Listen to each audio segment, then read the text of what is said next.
Well, who gives a fuck what you believe? Mikki, what do you think?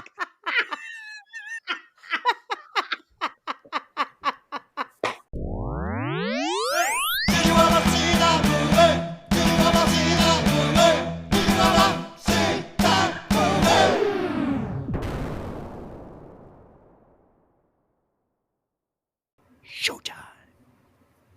Welcome to Hey, did you ever see that movie? I'm your host, Des, and as always, I'm joined by my lovely co-host, Lynn. No one cares about the man in the box, the man who disappears. And joining us again, the podcaster with 1,000 potions, Mikki. Hi, everybody. And last but not least, the podcaster packing heat, Tony 2.0. What's up, Tony? Remember when I said drowning was like going home? I lied. He said it was agony. Nice. All right, guys. So before we get started, we did make a YouTube channel for Hey, did you ever see that movie? And we did it as kind of just an experiment.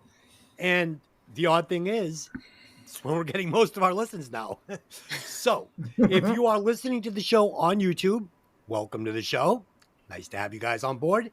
And if you could take 1 sec, do it right now. Hit the like button and subscribe to the channel. Even if you shut off the notifications so you're not getting a notification every time we drop a new episode, just like it and subscribe, because what happens is it changes the algorithm for YouTube, pushes us up, pushes us out, gets us seen by more people. So appreciate it. It's all we ask for. We don't do Patreon. We don't ask for money. We don't ask for anything. We just do this because we like doing it, even though it's terrible. And all we ask in return is a like and a subscription. So please do that for us. And, you know, you can also comment on YouTube videos. If you comment with something you'd like to see or hear us do, let us know. I try to keep an eye on it. So, yeah, if you guys have a, suggestion for a movie, or, you want to type in, Des sucks, whatever, fire Des, show would be better. I get it. Put it in the subscription. That's because you're such a good guy when it comes to constructive criticism. I understand. All right, let's get into it. Let's do some opening thoughts on this one. So myself, I've never seen this movie before. I didn't even know it existed, but I am a huge Christopher Nolan fan. So I was very surprised when I watched this. I was like, holy shit, what was the delay on that one? Yeah, so I went into this basically a fresh watch, brand new to the movie. Tony, have you seen the movie before preparing for the podcast? I had not. I was also in the same kind of mindset where it just eluded me. And then when the concept came up and I looked at the trailer and some of the information, I'm like, wow, how did I blow this? Right. But I won't foreshadow. I think Nolan's a great director. I loved his version of Batman and some of the other stuff he's done, Memento and a few other things. And I even gave his brother a lot of credit, who apparently wrote a lot of the script and did the adaptation from the book. So, oh, cool. Yeah, big Nolan fan. And Mikki, have you seen the movie before preparing for the podcast? Excuse me. I thought I had, but then as I was watching it, I realized I got this confused with The Illusionist with Ed Norton. Right. I think they came out around the same time. Legitimately, like the same year. Okay, so I'm not crazy. Okay, yeah. So the answer is no. I had not seen this before yesterday. But again, big Christopher Nolan fan. Love Christian Bale. He is out. I think he really is outstanding in anything that he does, whether it be good or bad. He's outstanding, if that makes any sense. Like, even if the movie's a piece of crap, like, he's outstanding in whatever he does. Yeah. Even when he's talking like this in Batman, it's outstanding. Yes. It hurts my throat to talk like that, but yes. That's actually how my wife knows that I'm serious, because apparently I have a Batman voice. I look at her and go, Mikki. She's like, what? Why are you talking like that? I said no, that and definitely I mean gets her attention every single time. It's perfect. That's the only way to reach her sometimes, because she's Tony, like, can you say I said no and I mean it in the Batman voice? It would mean a lot to me. I said no, and I meant it. Okay. Of course I can, Des. Why do you think I even use the Batman voice?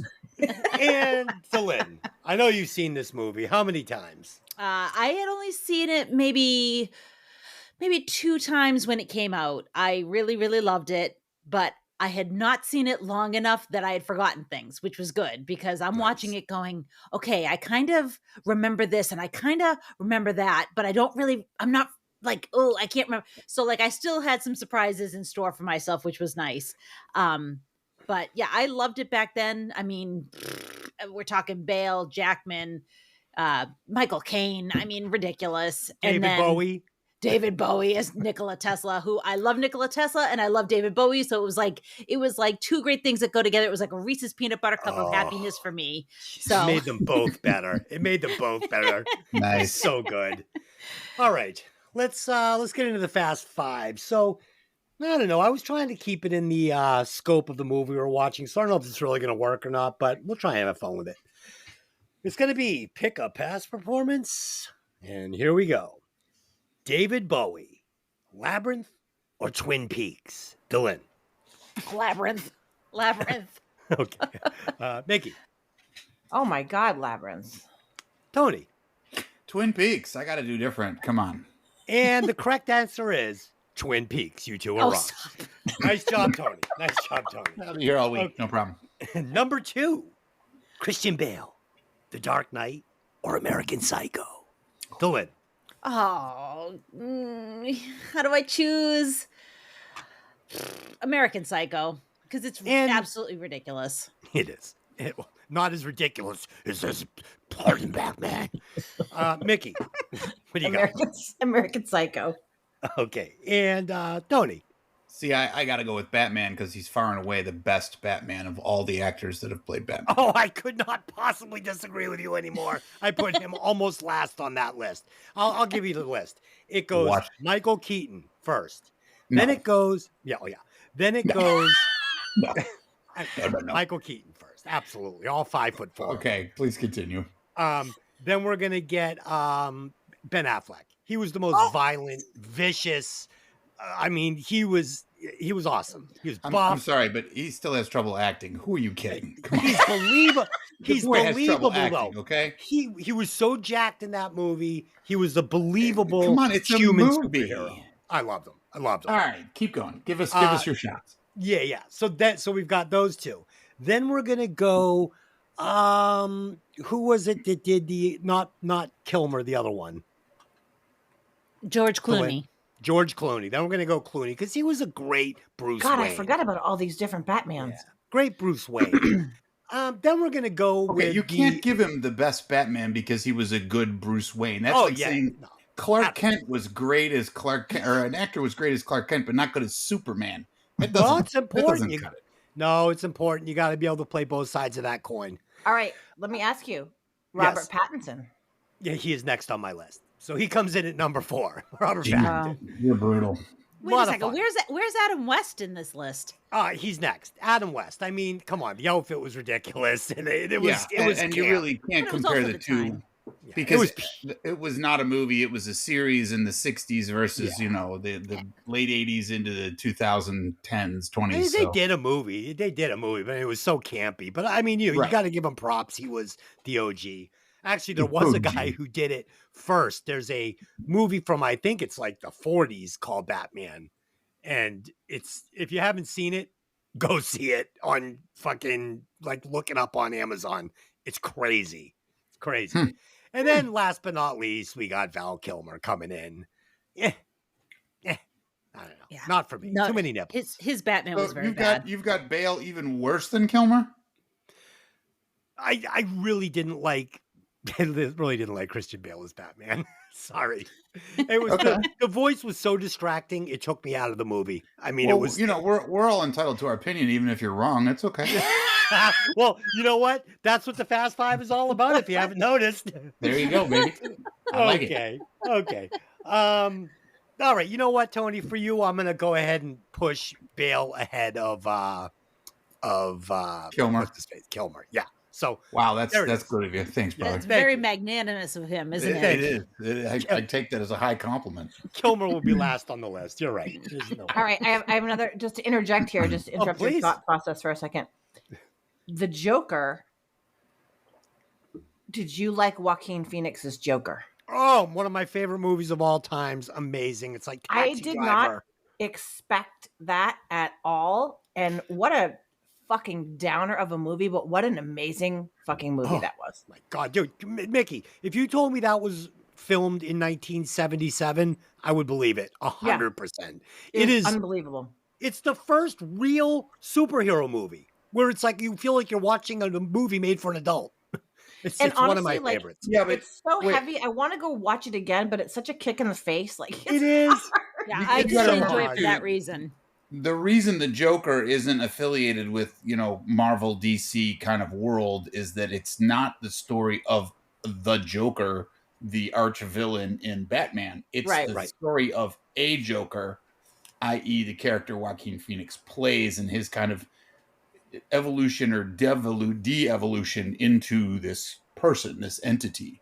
Yeah. So, it's not really part and parcel. It's more to the idea of, the downfall of this person with the downfall of society, et cetera, et cetera. Yeah, I mean, it's very visually striking and very hard to sometimes watch, but it's a great piece of work. I don't think it really relates to the Batman Joker. No, we were talking about it, so I got you. I'm really looking forward to this sequel with Lady Gaga, and I just couldn't be any more excited about this. There you go. And I do want to see. I actually love the Joker character that. Oh my God! Jared Leto played in Suicide Squad. His Joker was pretty wild as well. Little strange. I mean, Heath Ledger and Mark Hamill are the two best Jokers ever, but Heath Ledger. I actually enjoyed Leto, even though a lot of people hated him. Oh, you're not a Cesar Romero fan? Dude, you gotta shave the mustache. You gotta shave the mustache. I love you, dude, but you gotta shave it. It's a problem. Yeah, the mustache is a problem for me.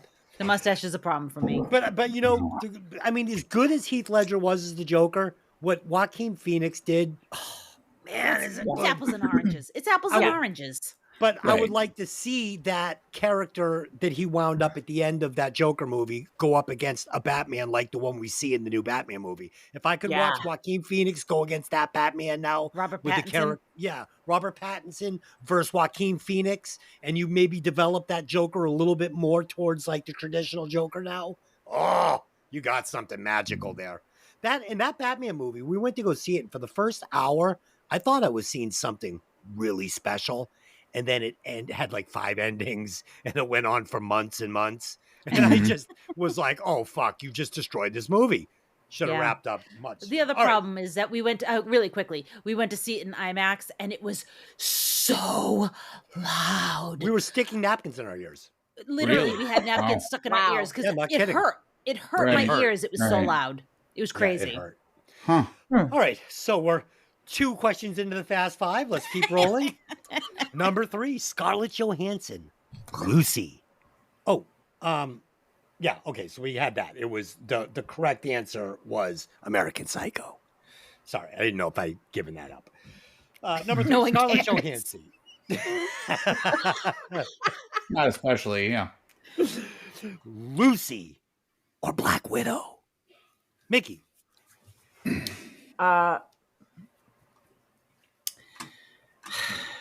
Lucy, I guess. I'm not a fan of Scarlett Johansson, so yeah, that was the first person Mickey recasted. She had her out in the first 12 minutes. I'm a huge fan of Scarlett Johansson. I mean, you wouldn't even need to act. Talent does not. Jesus, not with the Oculus. Freaking beautiful. I got a Brazilian jiu-jitsu wrestling dummy. It's like, it's all right. Whatever you call it. Wrestling dummy, huh? It's a dummy. Yeah, it's a big life-size dummy, like all padded. Now we've got 2 in the house. Well, so nice. Yeah, so I can do all it's my. All about the delivery. I can do all my Brazilian jiu-jitsu moves on it, but if I put the Oculus on it and I roll around with it, it's completely different. Okay. Okay. Oh boy. Let's leave that right where it sits. Okay. This is Mickey's Bulber affect coming out. The uncontrollable laughing. Okay. So Tony. Oh, I'm sorry, Dylan. Lucy or Black Widow? Black Widow. I Tony. loved Black Widow. Lucy or I'm gonna Black go Widow? Lucy too. I don't know if I've actually ever seen Black Widow, so I'm at a loss. Lucy's great. What a great movie. The correct answer is Lucy, because superhero movies are gay. Number 4. After we spent 20 minutes talking about Batman. Well, we were talking. Yeah, all right. Not. I mean, I love I'm a comic book fan, superhero fan. I'm surrounded by superhero shit. Just they fucking water these movies down to the point of like childness, which is why That's what they're for. Right. That's sadly what Hollywood does with everything. They ruin all the good shit because that's their nature. So much about that movie, The Joker, and what I loved about the first half of that new Batman movie was it felt like it was starting to push away from that a little bit. Oh, okay. Number 4, Hugh Jackman, Wolverine, or The Prestige? Mikki. Oh, Wolverine. Dylan. Wolverine. Tony. I concur. Wolverine it is. The correct answer is The Prestige, because superhero movies are gay. Okay. I mean, honestly, the Wolverine Origins movie was fucking garbage. But if you watch Logan, you have to watch Logan. It's legit, basically what you're saying. It's a superhero movie, but it's grown up. Okay. Okay. And number 5, Michael Caine, the great Michael Caine, someone that Christopher Nolan just loves to cast in his movies. The Dark Knight or Inception? Tony. Dark Knight. Mikki. Dark Knight. Dylan. Dark Knight. And the correct answer is Inception, because it's one of my favorite movies, and The Dark Knight is a superhero movie. Superhero movies are gay. Okay. You're gonna get canceled to keep talking like that, Mister. Oh, listen, if Breaking Vinyl hasn't been canceled yet, we're safe. Okay. You know why? It's just because you guys fly right under the radar. Don't give me that, dude. Shit. Oh my god, it's just one big inappropriate fucking milkshake over there. Okay, with a box office budget of $40 million and a box office gross of $109 million, this movie was considered a moderate success. Double this money, not bad. All right, let me give you guys the synopsis. After a tragic accident, 2 stage magicians there you go. 1990s London engage in a battle to create the ultimate illusion while sacrificing everything they have to outwit each other. So this is like David Blaine versus what's the guy? Chris Angel out on the Vegas Strip. Who's gonna walk away with the gold? Was it really an accident? Is the real question. Let's put a number 6 on this. Chris Angel or David Blaine? Mikki. Oh God. I don't have a choice here. I don't have an option. What do you mean? I gave you 2. Chris Angel or David Blaine. But I'm not honestly, sure. I'm not really. She doesn't know. David Blaine, kid. Go with David Blaine. Trust me. Okay. Tony, who do you got? David Blaine. Mikki. Dylan, who do you got? I'm gonna take Chris Angel just because he's absolutely ridiculous and I enjoy it. I was gonna say he's a little over the top. The correct answer is Chris Angel, because he's Greek, just like me, and he is a rock and roller. He had a big hair metal band, so good for him. There you go. And they did so well, he became a magician, so there you go. Yeah, he's doing just fine. Don't you worry about Chris Angel. Okay. Glenn, break this bitch down. All right, here we go. Buckle up, everybody. All right. The Prestige begins with shots of several dozen top hats inexplicably strewn about in a forest. Cutter, in a voiceover, explains that 3 parts of a magic trick while performing a disappearing bird trick for a little girl. Part 1 is the pledge, where the magician shows you something ordinary, like a bird. Part 2 is the turn, where he does something extraordinary, like making the bird disappear. But this isn't enough. There always has to be a third act, the Prestige, where you have a twist and bring the bird back. Only then will the audience applaud. Robert Angier, going by the stage name The Great Danton, attempts a transporting trick that involves walking under a giant electrical machine with a Tesla coil and then disappearing through a trap door, except that he falls straight into a giant tank of water that has been placed under the stage and is automatically locked inside.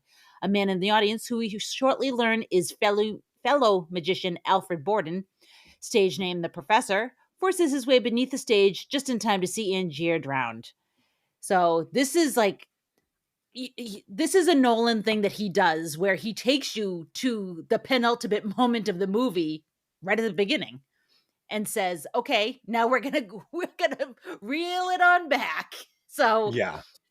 honey, what did you think of these opening scenes?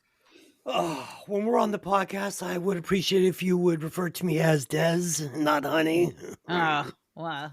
Fuckface, what do you think of these Okay, scenes? perfect. All right, so Yeah. I asked for it right off the bat. Obviously, this movie looks amazing. I mean, these shots are so slick. All of it. It's just beautiful. I love that we're going to get the rules of the magic we're going to see in this movie from the narration of Cutter.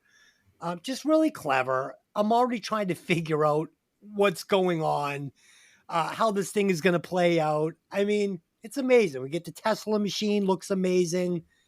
I just love the beginning of this. This is my favorite kind of movie because it's got me, again, searching for the twists before they're even coming. I'm making up my own ideas, and I love these kinds of movies.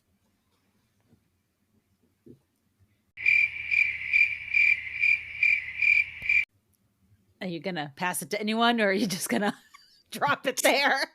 He just wanted us to reflect on that very Boom. clear Think about summation. that shit for a minute. Mic drop. You know what, Nikki? Nikki, go. Talk about it. Up. How do I follow that up? No, I agree with you. I love movies where it doesn't take forever to figure out like what am I supposed to be waiting for, or what am I supposed to be like? It's like boom, here's when the shit went down. Now figure out why and what happened. That's what I really liked. I'm not gonna lie, I was actually looking at my phone when I heard the like sploosh, and then I looked up and I was like, oh, so I had to rewind it a little bit, but it like instantly caught me. Like, and I love Christian Bale. And so just like, I didn't know anything about this movie, to be honest with you, when I watched it. Cause like I said, I thought it was a different movie. So it had me, excuse me, it had me right away. Like, now I need to find out what's going on. Like, now I need to know why this guy is watching this other man drown. Do you know what I mean? Like, I need to know. So I thought it was a really good, like, grab you introduction. Couldn't agree more. Did these, and again, like the dozens of hats out in the that opening scene, you're like, okay, what's this about? Everything's got to pay off. Everything is a setup. The writing is so tight, they don't leave you hanging on anything that they drop a breadcrumb for. It's all going to get explained. Tony, what do you got? Or AJ? Why does the screen say AJ? Who's AJ? He's AJ. Those are my initials, Des. Oh. TJ, talk about the scene. Right. I enjoyed it. I think that, it's a Nolan film, as you described eloquently. He's always good with his cinematography, an incredible group of actors he's put together, and he takes his time. He doesn't develop a scene in minutes. He lets it kind of sit on the back burner and simmer. It's never under high heat. So you've got to be patient with the movie. And you have to watch his films carefully. If you're like doing what Mikki was just saying, if you're on your phone, you're not giving it 100% attention, you're going to miss important stuff. So you really have to kind of be captivated by the movie to suck it all up and take it all in and then relate it all, because he's constantly back and forth. And if you miss certain segments, you can lose the general kind of gist of what he's trying to describe to you and what he's trying to tell you in the film. So yeah, it's definitely a captivating movie. Yeah, Tony, you absolutely nailed it. It's a slow burn, and it is a movie that you have to pay complete attention to if you're going to truly enjoy it. And as a testament to this screenplay and this story, it was almost 2 hours and 15 minutes. I was gripped by this movie. I did not want to miss one scene. And for me, with a movie that sometimes a movie that's very difficult to follow, like this one, I'll start getting like, my ADD just kicks in. I'm like, I can't follow this. But that did not happen here. I was locked in. Done. Next scene, please. Take it easy, kid. Oh, my Lord. After this introduction, we follow 3 timelines at once. Borden is now on trial for murdering Angier. Cutter is revealed to be Angier's engineer, the man who was building the machinery for his tricks, though he refuses to disclose to the court how the trick worked. A little girl is in the gallery, and Borden waves to her before another man leads her away. We find out later that this is his daughter, Jess. After court, Cutter confides to a judge that the machine Angier was using wasn't built by him, but by a wizard, and it legitimately did what it appeared to do. Borden is found guilty of killing Angier and is sent to prison to await his execution. There, he is approached by a solicitor for a collector, Lord Caldlow, who is interested in buying his secrets, particularly the secret of Borden's famous transported man trick. The same collector has also bought all of Angier's equipment and props. When Borden refuses, the solicitor tells him that his daughter is going to be sent to a workhouse as an orphan unless his patron intervenes. As an incentive, he gives Borden Angier's diary, which documents the time he spent in Colorado trying to learn Borden's secret. So I loved this too because it's a hook. The diary is a hook, right? Like to get him interested and to wet his whistle because he's like, I'm not telling you shit. And then he's like, well, I've got this. And it's a hook. He's hoped that he reads this thing and it spurs him on to want to share more. Of course. So they make a point of showing Alfred missing the 2 fingers. And I love this because, again, immediately I'm like, how's he going to lose the fingers? How is this going to play into the movie? And of course, it totally does, right? Right. And once I realized what this movie was, I had so much fun looking for all these little setups, these little nonchalant setups.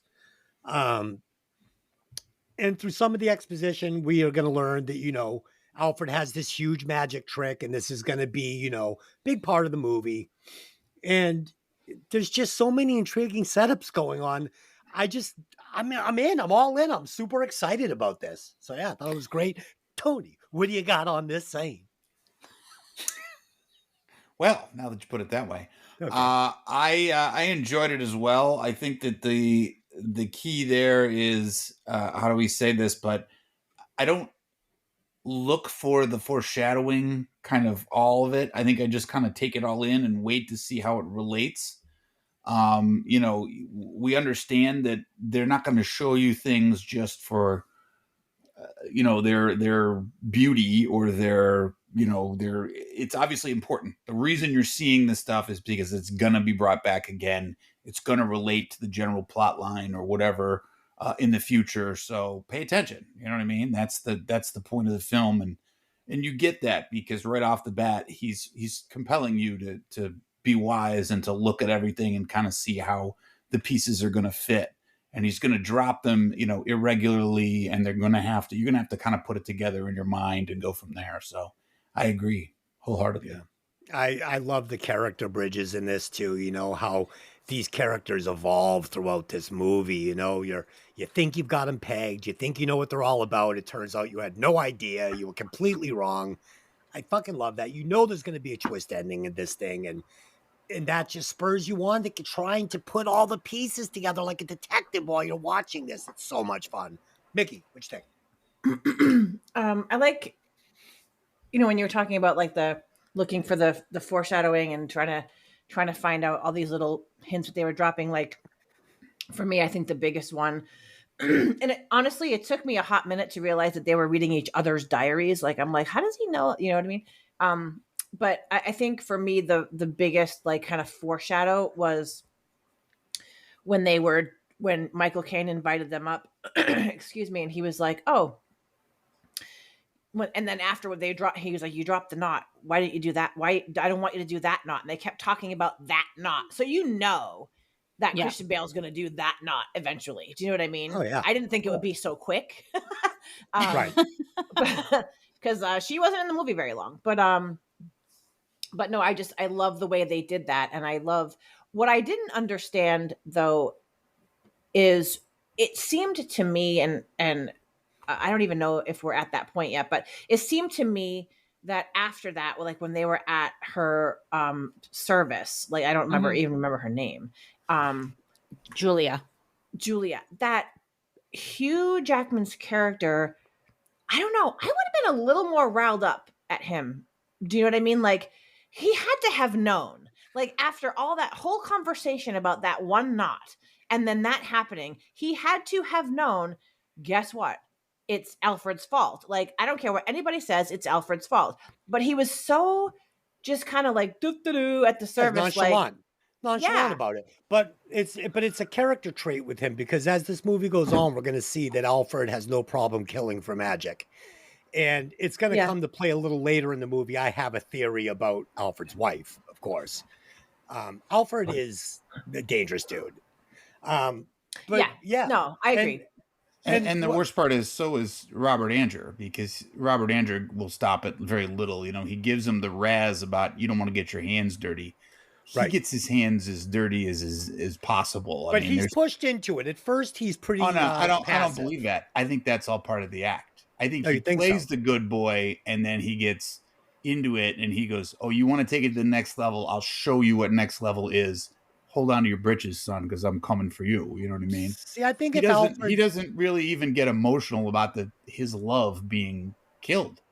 I think if Alfred had just left him alone and let him have his trick, it would have been fine. I don't think. And he even says, "I don't give a shit about my wife. I care about the magic," or something. I'm like, wow, what a dick. You know what I mean? Well, that's called sociopathic behavior. Yeah, he's insane. But Mikki, like you said about the two journals, or the two diaries. So as the moviegoer, we're getting a lot of information from these two different diaries, and we're just assuming that these are completely credible, narrations we're getting. Like, these are personal diaries. Why would they be lying? This all has to be real, right? And then we're going to find out later in the movie that these are completely unreliable sources of information. So everything we've learned, just throw it out the window, because it was all fucking bullshit. These were two wild goose chases, which is so good, because then I'm like, fuck, there goes a half hour of work. My detective work is out the window. Des, in every lie, there is a kernel of the truth, because otherwise the lie is completely unbelievable. Of course. So it's to the idea that when each character is reading the other's diary, they're taking it at face value because it makes sense in their mind. The key is that where does the twist come in? Because only the writer knows. And I love the fact, too, that they write one diary in a code that he has to transfer with a code into the diary to transcribe it all. And holy Jesus, you talk about a level of commitment beyond the average. Yeah. I mean, this guy spent weeks just trying to figure out what the other cat is saying. And he's, that's like a hook that's just dragging him. He's got to know, you know what I mean? He's like, rah. And it's like, dude, slow your roll, man. You're insane. 1 point for Alfred, though. I mean, he made fucking Robert do all that extra work with the cipher. I mean, Alfred just read it in his diary, like, okay. Right. But it goes to the credibility of the diary by saying, obviously, he would never have used a cipher in his diary if this wasn't the God's truth. You know what I mean? Yes. So he's got the dude hooked. Yeah, Alfred was definitely, in my opinion, running the show. Like, I found myself, as I'm going through the movie, like, at first, you feel bad for Hugh Jackman's character, and, Christian Bale's a dick because he kills his wife because they wanted to do this amazing trick. But as you're going through their movie, like, I don't know if I've ever liked Hugh Jackman less than in this movie. Like, you know what I mean? Like, I love Mikki because she always makes it personal. Fuck that guy. He's a turd. Mick, it's just a movie. It's not him as a human, The other thing, too, is that we make an assumption that it's this knot that kills her. Right? I mean, because of the idea that she can never really know. Can't get her hands free. She can't manipulate the lock to get out of the tank, et cetera, et cetera. But like he pretty consistently states, I don't even remember what knot I tied. Yeah, he does though, and I'll kind of get. He might. My point is that when he's doing the knot for the last time, he looks at her and she kind of gives him the nod, like, no problem. They agree that this is the knot they want to use. She doesn't say. She's done this trick enough times to where if it was something she wasn't comfortable with, she'd be like, no, this is too tight, or this is the wrong knot. No, he looks at her. Do you want me to use this knot? She says, yeah, go for it. She is challenging herself. She has said, I can slip that knot. Don't worry about it. She's trying. Like, why didn't you maybe test it, like wet the knot and test it before you fucking do it? Well, they did, because they used the same knot the show before.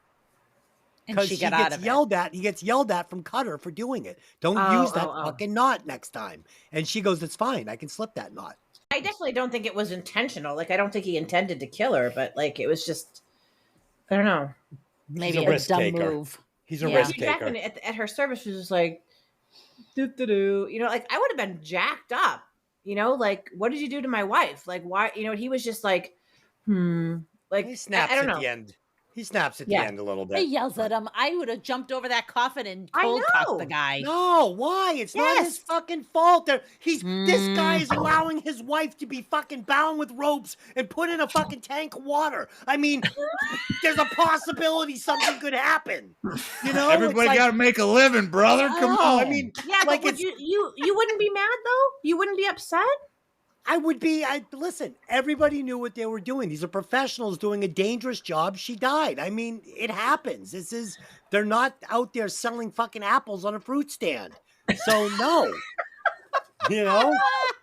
My question is, why is that glass so fucking thick? I mean, come on. Because water it's weighs a lot. 1800s and water weighs so much it would break thinner glass. Well, then you need an ice pick or something that can get through it. I mean, it was a bad fucking safety precautions. And can somebody learn a little CPR? I mean, 2 pushes on the belly and 2 puffs of air and she's going to live. Even Tony was like, "There's no CPR in the 1800s." I Yeah, I actually was said wondering that out that too. loud. What? No CPR? Come on. I mean, I'll get her breathing. Give me a minute. Even if you don't know CPR, I mean, you pull your wife out of the tub, you find her in there sleeping. She's been under the water for what?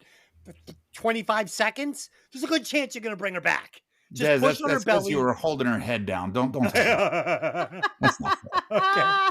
Okay. You don't Okay. sleep under the water, honey. That's not how that works. shit. Okay. Yeah. So Lynn, Right. And the Moving worst part on. is, I'm really kind of a Piper Perabo fan, but unfortunately, she got shafted in this film and got killed real early, so it was no fun. But Absolutely. it's the All way right. it works.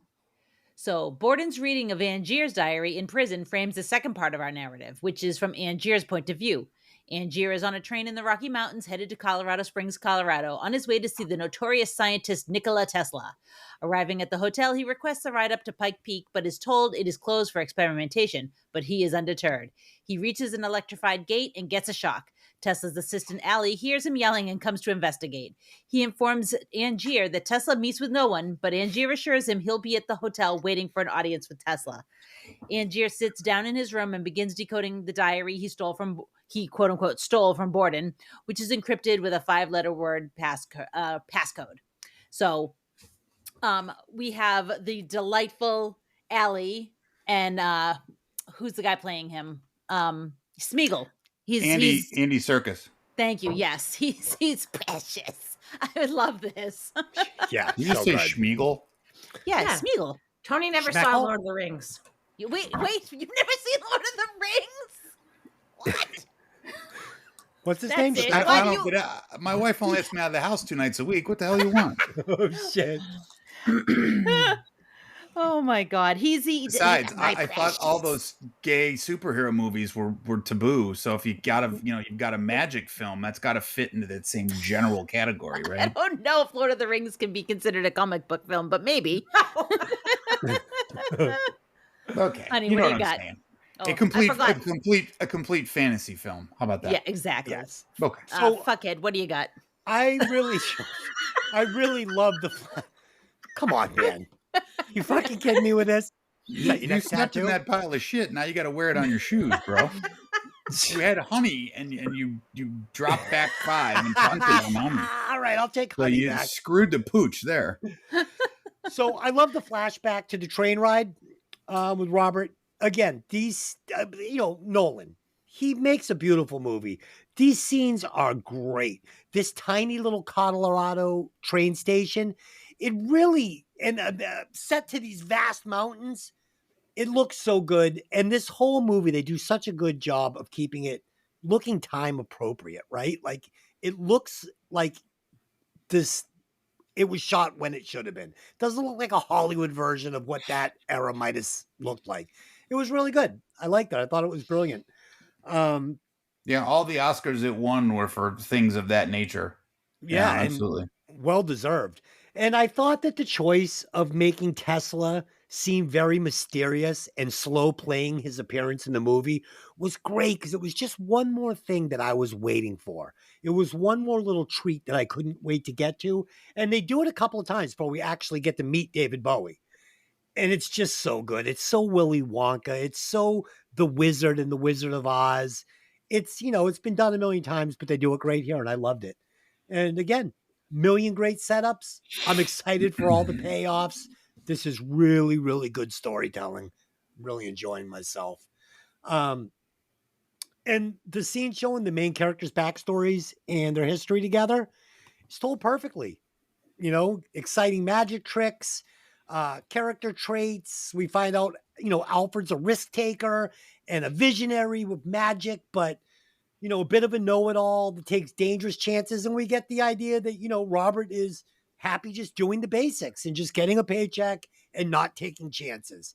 And I think all these setups and all of this is just really tight storytelling. So yeah, I loved it all. Alfred's chocolate, and Hugh Jackman's vanilla. Oh yeah, all day. I know, I agree. The cinematography in this was just stunning. Like that whole scene with the train, and when he gets there and he stands on the coach to look around, like that is just so beautiful. And I love Andy Serkis. He's really one of those. He's so diverse. Like he could play anything. He's been in so many. Like I was trying to think last night of how many different how many movies he's been in and played something completely opposite in every single one. But and it's funny because like a lot of them you don't actually know it's him because he's either in a like a green screen or he's makeup. Yeah, like you don't even know. Like I thought it was really well done. I like the build up of Tesla. And honestly, like that hotel looked it reminded me of like the Overlook. Like he gets there and there's like no one there. It definitely has that feeling. And the funny thing is that he says you're the first guest of the winter. So people come for the winter, and I'm assuming to ski and crap like that. You know? Yeah. No, I thought it was really cool. I thought it was a really good build up scene. Tony, we got. Yeah, absolutely. I think that you get to the idea that this is not a competition so much between Borden and Anger. It's really the competition between Tesla and Edison, because Edison was loud and bombastic and showman-like and had all the inventions that garnered the world's attention, right? The light bulb, the motion picture machine, and he made all his financial gain from those. And Tesla did all the brainiac shit that got electricity to the town, right? Like they said, he did it for free just so he could do his experiments here. And they were like, oh, and that's wonderful. And it's like, yeah, considering that was probably the only city in the West that had electric light at that point in history. You know what I mean? Right. Without Tesla's work, we wouldn't have streetlights, for Christ's sakes, because Edison was jacked up on direct current, and Tesla said, no, it's alternating current. And that's what we use everywhere now. So it was the kind of thing too, where those two guys had a huge back and forth, much like these magicians. And Tesla was quiet and aloof and brilliant, and Edison was kind of boorish and difficult and a slob, and Tesla was very, suave and neat, and they were just contradictory. And it's the same thing with our friend Alfred and Robert. They're totally two different guys. One is a showman who's slicker than whale shit, and the other guy is kind of gruff, and he's not got the big booking, but he's the guy who invents the tricks. And I still haven't quite figured out Cutter, because he flip-flops working with both camps, right? Yeah. So he's with one and then he's with the other, and it's like he has no allegiance whatsoever. I guess he's a mercenary, and he just goes wherever he gets paid, and then he's working on tricks with that guy. So it's a little brutal, but the scene itself is a great stage setter, and it shows you that Anger, he's going to wait as long as it takes, whatever that may be, a week, a month, a year. I'm here, and obviously he's a guy of substance, right? Yeah. So he's patient, and he's going to do his thing, and his level of dedication is pretty well made to the idea that they tell him no right off the bat, and Mr. Tesla doesn't see anyone, or Professor Tesla doesn't see anyone, so don't think you're getting in. And sure enough, he gets his way. But it's the kind of thing where he's a dedicated kind of guy. What a great observation you made about the Tesla Edison comparison. Now that you say that, it's like, what a great trick. Done by, Nolan and the writers, to take two real people from history and just change them into, Robert and Alfred. I mean, that's what Right. they've done here. And then a tip of the hat to Tesla by adding his character into the movie. It's so cool. Yeah, Right. and another thing and it's about the kind of thing. Go ahead. I'm sorry, Dylan. I was just going to say another thing about Edison. It's famously known that he had this huge laboratory full of people working for him. And a lot of times people would invent something and he'd take it and put his name on it because they were working for him. So that's the way it worked. So, a lot of those inventions that he made weren't really his inventions, but he had the big name, and he, like Tony said, he had the big personality, and it worked out for him. Right. Well, and even a magician, it may not be your trick, but you're doing it at the show, so it's attributed to you as the guy who's putting it on, right? Mm-hmm. And even Cutter says, I wouldn't go very far in this business if I told you the secret to all my tricks. So please, Your Honor, don't cut me off at the knees and take my living. Yeah. But it's the kind of thing where, that's the same kind of parallel. Plus, it's the idea that it shows you the dedication. Tesla obviously had ups and downs in his work because he was not the prodigious producer of highly, economically kind of rewarding items. They show you that field of light bulbs that is not wired, yet all illuminate. And the guy says, how does he do it? And then the guy looks at him and goes, magic. Kind of like, haha, it's like on you, because that's what it is. You know what I mean? It's the idea that even to the point where at some point you might think Allie is the smarter of the two guys, because when he can't make it work, Tesla goes, I just need more time. I need modification. And Allie goes and explains it to Angier and says, let us adjust it. Let us work with it. We'll get it to work for you. We'll make it happen. Give us another week or whatever. And you're like, who's really the smart guy here? Is it Allie that's just able to translate the science into the layman term? Or is it the other way around? And is it Tesla who's just guarding his secret and Allie's kind of the front man? But it's confusing because Andrew gets angry and says, this doesn't work. And this blah, blah, blah. And what am I paying you for? This is all bullshit. Until he goes out in the field and he puts two and two together with the cats and the hat and all that shit. Not to make it Dr. Seuss, but cats and hat. Absolutely. I totally agree. You never really know, too, because Tesla was definitely a dude that kind of lived in his head. So it was a little, I think he had a hard time relating to people. And that might be Allie was his bridgeway between other people and himself. All right. So moving on. Borden's diary frames the third narrative of the movie, which goes back to the very beginning. Angier and Borden are partners, up-and-comers working for an elderly magician named Milton. Milton also employs Cutter and Angier's wife, Julia. Their best trick is an underwater escape act.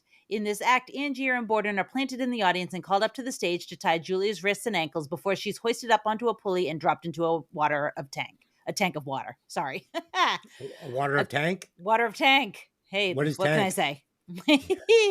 A curtain descends on the tank and Julia slips the knot around her wrists and escapes using a trick lock on the tank. As a safety precaution, Cutter is positioned stage right behind the curtains with a stopwatch and an axe. Angier and Borden are on friendly terms, though Borden keeps insisting that it's okay to use a knot that is not recommended by Cutter when tying up Julia. Later, we learn that Angier is using an alias so he won't embarrass his prominent family with his theatrical pursuits, while Borden and his engineer Fallon come from rougher background. Borden is much more ambitious than Angier, isn't afraid to do dirtier tricks, and wishes Milton would try to do something more dangerous like a bullet catch. Borden claims to have a trick he's working on that will be his masterpiece. So, this is all backing up, so we kind of find out the background between the two of them. And we've talked about a lot of this already, but I also find it interesting, Cutter is positioned stage right with that stopwatch and axe, and even that doesn't save her, which is crazy. Yeah. So we see... when Cutter sends them off to see the Chinese man's magic show, and he says, you guys, whoever can tell me I was doing the fishbowl trick, is going to get the shot. So we see Alfred studies the fishbowl magic trick while fucking Robert is just watching like a fan. And, Alfred's face is very stoic, and then suddenly he smiles, and we know he's figured it out. But as that's happening, you look over at fucking Robert. He's like, oh, great trick. Great. He has no idea what's happened. He has no idea what has happened. He's not a real magician. He's just a fucking guy with cash that just buys the kits and calls himself a magician. He's no fucking David Blaine. Yeah. So I love Christian Bale in this role. He's fucking great. And then we get this interaction with him and the small boy. What is her name's? Sarah's nephew. Mm-hmm. It's a great scene because it just shows how, like, he has very few passions beyond magic. And he's being nice to this boy because he's so fucking passionate about magic. And he's got this little kid in front of him who is like extra mystified by him because he's a small child. And he performs the little coin trick. And, he explains to him, never tell him how you did it. And this is his number one rule. And he's going to break it one time in this movie. And he's going to regret it immediately after he does it. They get into Sarah's apartment. She's not going to let him in. And she shuts the door, locks the door, and he's in the apartment. So at that moment, I'm like, can you really do magic? Like, how the fuck did he get in there? So I'm asking you guys, was his brother already in the apartment? There's no other explanation. I don't know, but I just remember looking at Tony and going, that's fucking creepy. Like, I would not date that guy. Thank you. That's exactly what I literally wrote in my notes. That's stalker shit. Like, if I was dating a dude and he walked me to my door and he said, how about I come in for tea? And I was like, not right now, not cool. And I opened my door and walked in and he was in my house. I'd be calling the fucking police. Yeah, I would. Wait, you got it. But the caveat here is he's a magician. I don't care. It's kind of charming. It's kind if you were it's not creepy. It's fucking creepy. No. I think we have a definite dual viewpoint because from the viewpoint of the woman, it definitely gets a little high on the creep scale. The other difference too is that it's Victorian England, so it's not like you can just invite yourself in. There's different rules in society at that point. And as nice as Mr. Borden wants to play himself, he's a devious little shit, and he plays her. So let's be real. It is what it is. But how did he get in the apartment? The other key too is that let's be real. This is the director taking artistic license and going, he's just a wower. He's wowed her. She's a suckhead. She's going to fall for it, hook, line, and sinker. Because people are just, they're cloistered then. They don't get access to libraries and the internet and can't look up everything on Google and all that shit. It's 1898 or whatever it is. And, this stuff is so popular because of the fact it's so out of the ordinary of the mundane life. Most of these people, what do they make? They make, living wages if they're lucky. And they, you looked at her apartment. I mean, the paint peeling off the door tells you that she's not exactly in high society. Yeah. So she sees this guy and all of a sudden he's a romantic kind of character and not in a love aspect, but in the idea of romance. And he's totally out of the ordinary for her. So he's captivating and he's a lot of stuff. Creepy. Yeah, it is creepy. I didn't disagree with you when you said it because she said it out loud. And it made me laugh. But how did he get into the apartment? I mean, it could be the brother. No, he could have just jumped up the side of the building. I don't know. No, because I watched it twice. She says goodbye. She actually peeks out the door. She's closing it, and he's walking down the stairs. She turns around. He's standing in the living room. Yeah, I would go with brother because let's be honest. Later, you'll find out that is the root of 90% of his skills. Yeah. Is because they are literally inseparable. They're shadows. Fallon and Borden. Which is a whole other creep factor in itself. So if she invited him in and they had screwed around, was the brother going to hide in the closet and watch? No, because Des, let's be real. Fallon has to go out and do other stuff, right? Because that's the whole key to the film is that if you're going to do the body double bullshit, you got to make it work for you. You can't just, his job isn't to just be mute and stand in the corner. His job is to go out and do other things to propagate. Yeah, I mean, we learn later in the movie that they both share in the glory of being the rock star magician. But here's the thing, too. No offense. I'm sorry. I know for me, if Tony had this identical twin brother that they shared lives with, I would fucking know the difference between my husband and another person. When she says there's days that I believe you and days that I don't, because there's days that I feel like I can see it in your face.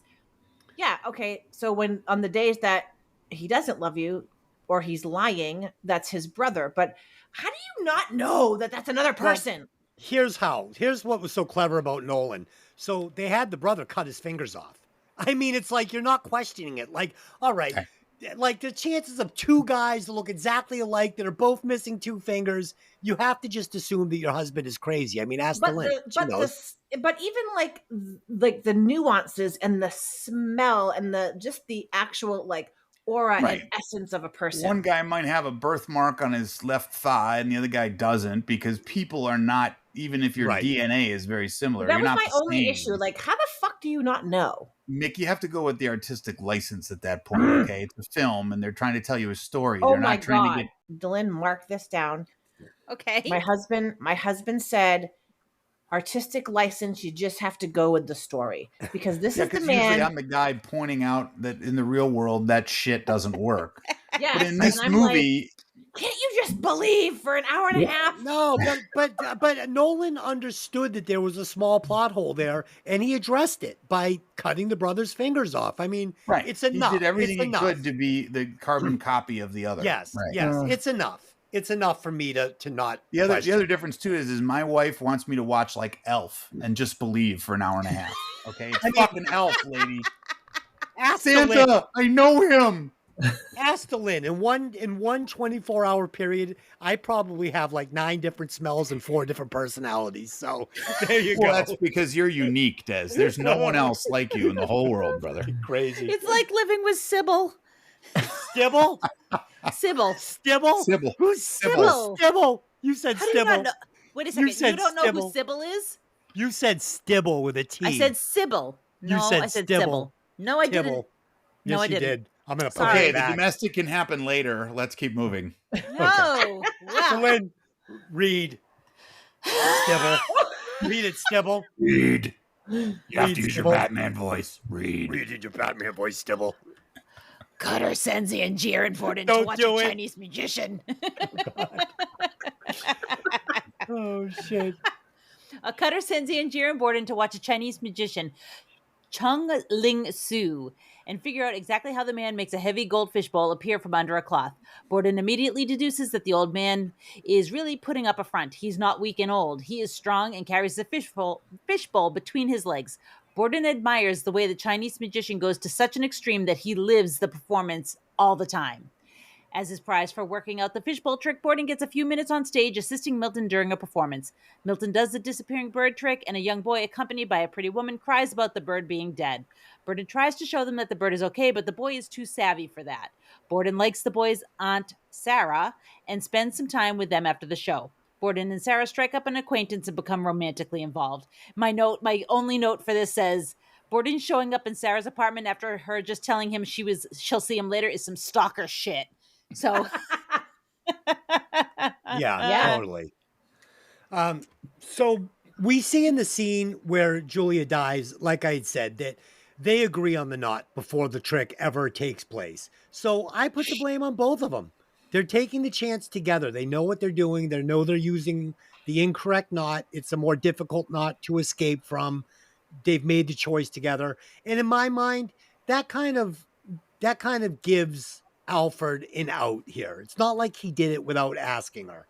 And he almost it was almost her final decision on what knot they used, because he said, almost looked at her like, yes, it's what you want. Yes, this is what I want.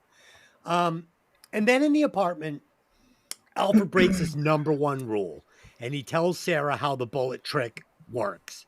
And she belittles him. She belittles the trick, and he takes it very personally. And honestly, he's a sociopath. This is the moment that it's over between them. Like, that's how crazy this guy is. He's crazy for magic, and he has told her how the trick works, broken his number one rule. She has, took a dig at him. That's pretty simple once you know how it works. And it dents the relationship permanently. Well, it depends. Which Alfred are we talking about? Yeah. Yeah, you don't know if it's the one that loves her or the one that doesn't.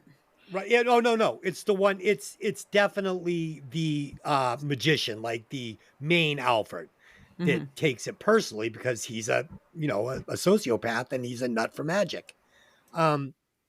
I love when Robert slips the bullet into the gun and questions Albert a second time about the knot. And even at gunpoint, Albert's going to maintain he doesn't know. And you know why I think he's maintaining that he doesn't know? Because he's not the Albert that was there when they did the trick. Yeah. And I thought that Very was possible. I thought that was pretty clever. Yeah, I didn't even think of that until you just said it. Great. Like when he's like, I don't know. I'm like, how the fuck do you not know? You can tell if you have a person pointing a loaded gun at you, because he knows at that point that the gun is now loaded and he's going to have to come up with an answer.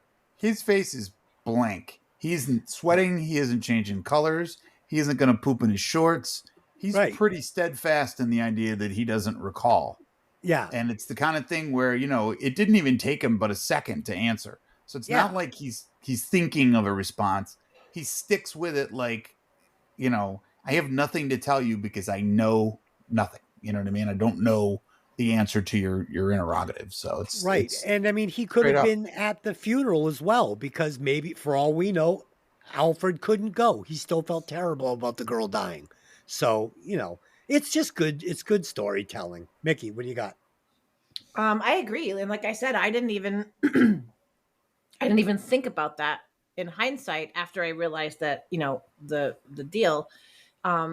I will say that I was really upset, and maybe I'm just naive, but I guess I never thought about it. Like when they showed the trick with the birds, I'm like, what do you mean?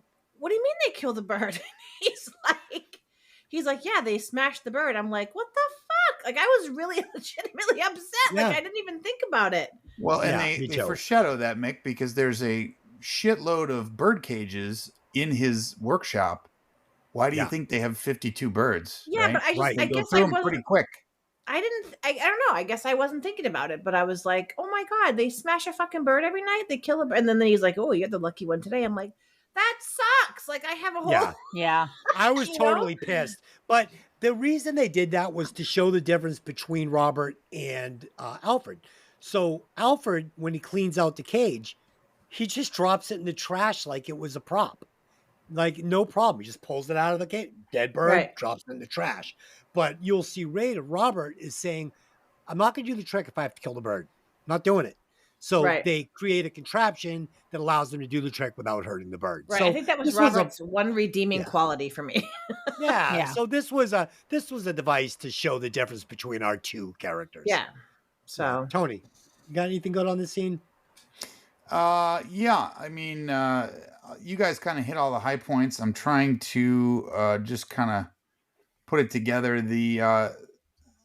The idea, I think, there too is that you see his commitment with I'll let you do it, right? He wants to let her in, meaning Sarah, in the whole kind of realm, because he feels that obviously she's, for whatever reason, she's gonna just take to it like a duck to water and go with it. And he realizes that that's not the case, number one. And then when she does find out the trick, she does, give him the whole, well, that's pretty simple, kind of like, you're not really fooling anyone. Except when you see it, you do, because your mind wants to believe what you see. Right. That's where you get that phrase, believe, what is it? None of what you hear and half of what you see. That's what they call it, an illusionist, right? It's the idea that you just saw a person fire a gun. You heard the noise, the bang, and he caught the bullet, and Jesus. How does that work? It's almost like your mind kind of skips that part and just goes to the idea of, holy shit, that's awesome. Well, she doesn't associate with that. And that really kind of kicks him in the ass. And he's like, well, what do you mean? This is awesome. I'm trying to get the guy I work with to do this trick, and nobody wants to do it because it's dangerous. Well, he's disappointed in himself at that moment, because he just not, an hour ago said to the kid, never reveal the trick, because people don't respect it. They respect the not knowing, that the prestige is for you. That's for you to know. And he's broken his rule, and it's blown up in his face, because now he's not as mysterious to her, and he's pissed at himself. And the great story writing here, right?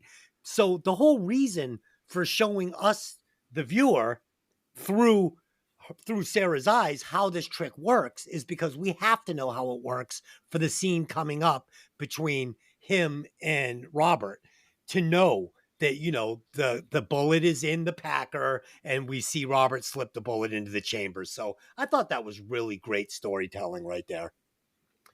Delin, keep it running. So Borden marries Sarah and starts doing his own act, the climax of which is a bullet catching trick. Magicians have died during the trick, but Borden is adamant. During a rather rowdy performance, he whips out the gun to silence the audience, then asks for volunteers. He hands the gun to a man who is actually a disguised Angier. Angier, knowing the trick, puts a bullet into the gun. He asks about the knot again and then shoots Borden. He blows the end of 2 of his fingers off his left hand. Sarah then encourages Borden to quit magic. She isn't happy that Borden keeps secrets from her as part of his trade. She claims that when he says that he loves her, she can tell on some days he doesn't really mean it. Borden admits this is true, and they make a sad little game of it. Some days he loves her, and some days he loves the magic. One day, Angier is approached by Cutter, whom no one will hire because of his association with Milton. They start their own act, with Angier performing as the Great Danton, a name suggested by his late wife and being rejected at the time for being too French. And his lovely new assistant is a blonde bombshell named Olivia Wenscombe. Because Angier doesn't want to get dirty, Cutter comes up with a new version of the disappearing bird in a cage trick where the members of the audience keep their hands on the cage as the cage disappears. The trick involves mechanical gadgetry that Angier wears under his suit to fold away and retract the cage, and best of all, the bird is unharmed. Angier debuts the trick at his show. The audience is negative at first because they've seen it so many times, but Angier says he'll make it a bit harder. He asks for 2 volunteers to come up from the audience, and 2 are selected, an elderly woman and a man who is actually a disguised Borden, because they keep playing the same tricks on one another and nobody's catching on. Although Angier recognizes Borden the moment he puts his hand on the cage, he's unable to stop Borden from jamming the machinery. The cage malfunctions, causing the bird to be killed on stage and the other volunteer's hand to be caught. The theater owner cancels Angier's bookings, and Angier's reputation is left in tatters. Ugh. You'd think at some point somebody would say, hey, look for this dude. If he's missing 2 fingers, don't let him on the stage. Right. Well, he's always wearing gloves, so that's not going to work. Oh, no, he was not wearing gloves because that's how he recognizes him. He puts his hand on top of the cage, and Angier sees the missing fingers and looks up and is like, oh, shit. Right. Yeah. That was cold. That was a cold I did scene. have problems with how hard these guys were struggling to recognize each other with a little, mustache or goatee and it's ridiculous, but it was fine. Yeah. I love, so we're going to get Cutler now revealed to be the man with all of the machines. Like, this was so Batman, Alfred, so this is this, and this will do this. And he's got all these awesome contraptions. I was really into all this. Loved the new assistant, Olivia, obviously. So beautiful. She's just great in every movie. I mean, oh, God. One of my favorites is fucking Lost in Translation. Oh, my God. She was good in that. And you know what else I liked her in? I liked her in The Island because I thought that was a really fun movie. Yeah, me too, totally. But, and you know what? The other Berlin girl, she was really good in that. But she, I don't know, she's hit or miss with me. Like, I did not like her in this movie. Maybe because I didn't like the character. I thought the character was kind of a twit. Yeah, I mean, as shallow as it is, I just love her because she's so beautiful. I actually think she's not shallow. I actually think she's the opposite, Mick, because let's be real, she's given a strategy to get into Borden's camp by Angier, and she doesn't take it. Because, of course, it's too fucking simple for her. No, what I'm saying is I don't like her character. I don't like... Oh, I see what you're saying. Why? Because of that? Stupid. She's not stupid. I just don't like the character. She's making a career for herself. You know what I mean? She's an up-and-comer. She's going to get out of the slums of London and get herself to a situation where she's a star. But it's the idea that she goes at Borden perfectly because she tells him, hey, look, he wants me to do X so I can get all your secrets, but I think we should turn it on him, and I'm the double agent, that works against him. So, and it's the kind of thing where, she plays a great homewrecker because she doesn't really care that he's married and whatever. Of course, she doesn't piece it together either, but that's okay. Well, later in the movie, she says to him, it's just a matter of time before I'm hanging in a fucking studio somewhere and you're telling another girl about me when she finally leaves him. So she's not dumb. She figures this stuff out pretty quickly. I love the fucking payoff with the 2 fingers getting shot off. Just great. We get the foreshadowing line, you're going to have to get your hands dirty eventually. just more great fucking storytelling. And I mean, this is a little unhinged. I think Robert sneaking up onto that stage, killing the bird and crushing the innocent woman's fingers. It's like, Robert that was cold. Cold. And Robert at this point has every right to fucking hunt down and kill Alfred, in my opinion, at this time. I mean, he's pushing him to the limits now. Yeah, but you got to remember too, the whole point of the film is fingers off. Yeah, the whole point of the film is to destroy the guy's reputation. I want him alive so that he can live in the shell of himself and be disgraced as a zero, not as a magician. You know what I mean? Right, so it's the kind of thing where killing the guy is too far. But it's the idea of disgracing him and basically making him destitute is the punishment. Making him look like a fool, making him look like the hacked magician he is. Yeah. These guys are pushing the boundaries, though. I mean, I've been in quite a few feuds, and everybody left with all their fingers in their wives. So I would hope so. Shit. Good Lord. Right. Keep rolling. And again, the worst part, nobody gives a shit about. It's not the guy's fingers that are the point. It's not the wife that is the point. It's the idea of the reputation. That's how fucking crazed these whack-a-moles are. They don't give a shit about the casualties. It's all about, what am I doing? Where am I being booked? How many people are in the audience? And what tricks am I able to accomplish with, the help of Cutter et al.? Yeah. All right. Go ahead, Lynn. All right. So Cutter sends Angier to a science lecture to get some new ideas. Nikola Tesla is preparing to demonstrate several huge, fantastic Tesla coils generating immense electric charges that seem to fill the room. Because of the perceived danger, the demonstration is canceled by the authorities. But Angier spots Borden in the crowd and then follows him, learning about Sarah and their new baby, Jessica. Fed by jealousy of Borden's happiness, Angier's obsession over the rivalry grows.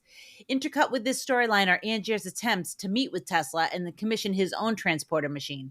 When Tesla finally agrees to build the machine for Angier, he warns that it will take a great deal of time and money. And there's also a great line that he says, "Have you thought about the cost?" And he goes, "Money's not an object." And he goes, "But have you thought about the cost?"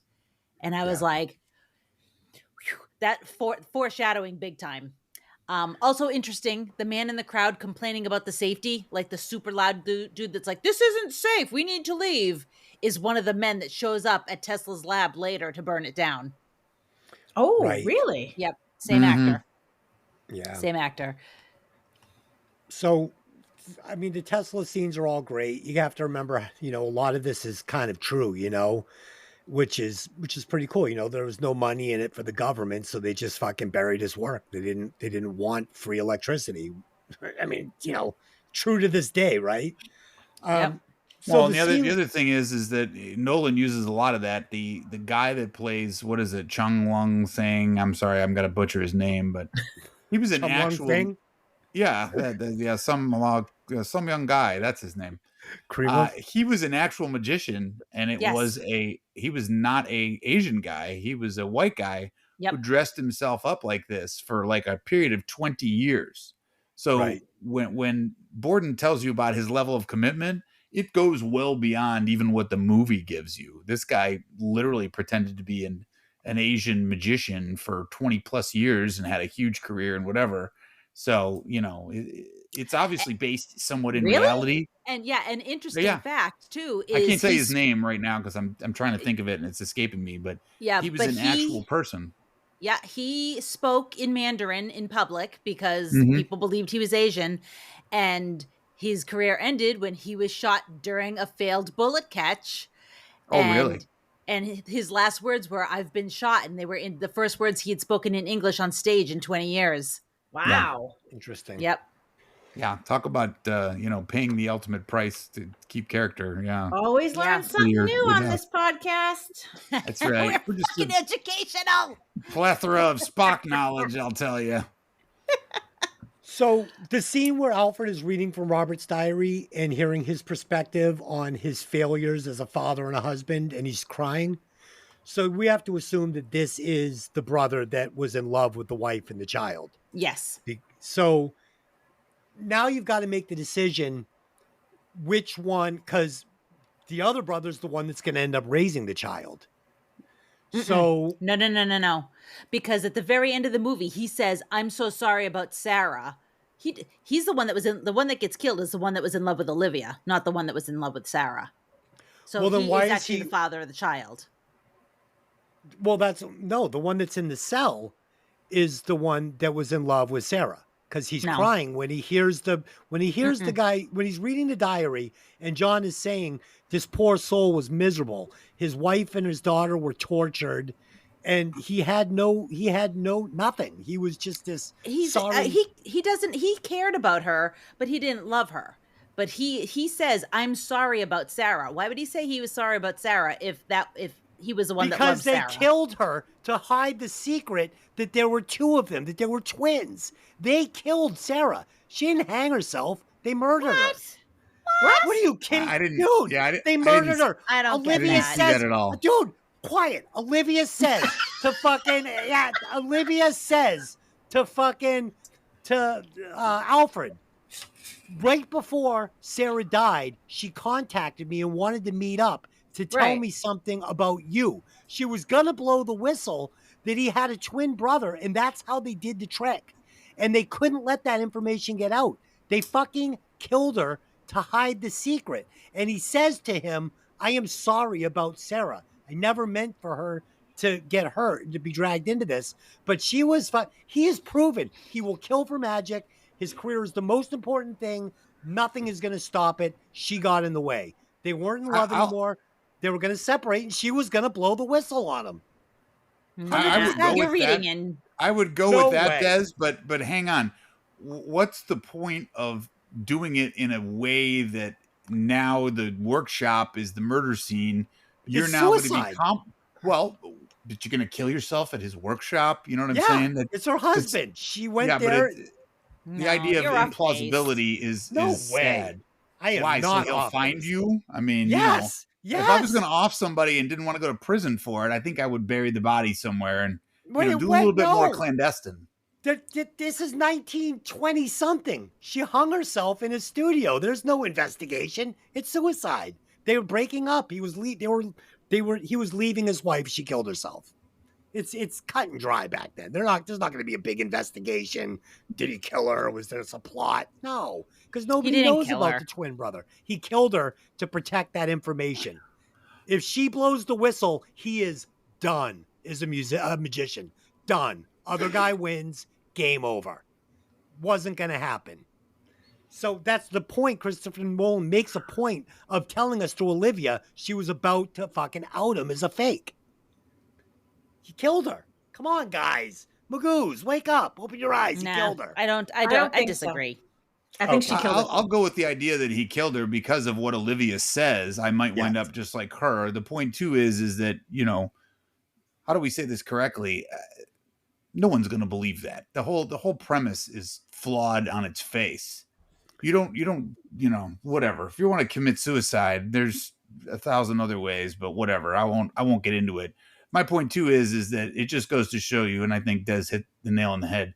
This group of Alfreds, for lack of a better term, the two Alfreds, won't stop at anything, right? It's the idea of furthering the career is the only goal, and keeping Andrew down is their pastime, for lack of a better term. Yeah, meeting Tesla was no disappointment. Bowie walking through all those lightning. It was so good. It was so good. And I think the one thing they missed that might have been cool is I really felt through the whole movie like we were going to see Alfred escape from prison. And he never did. I mean, it's fine because I almost expected it. So if it had happened, I might have been like, I saw that coming scene one.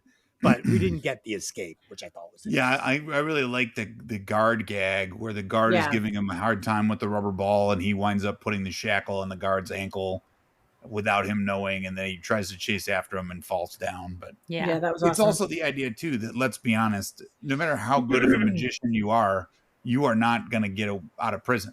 You know what I mean? There's too many barriers. There's too many barricades. There's too many prisoners. There's too many guards. There's too many things that are preventing you from doing that. Yeah, too. And the thing is like, they are using trick locks when they're on stage. They're using, those rings that they snap together. They have like a little latch that lets you do that. Like Right, they're right. everything's a trick. You need to have setups so that you can make this look real, but it's all an Exactly. illusion. There is no Mhm. real, you know what I mean? There is no Exactly. real ability to do that stuff. All right.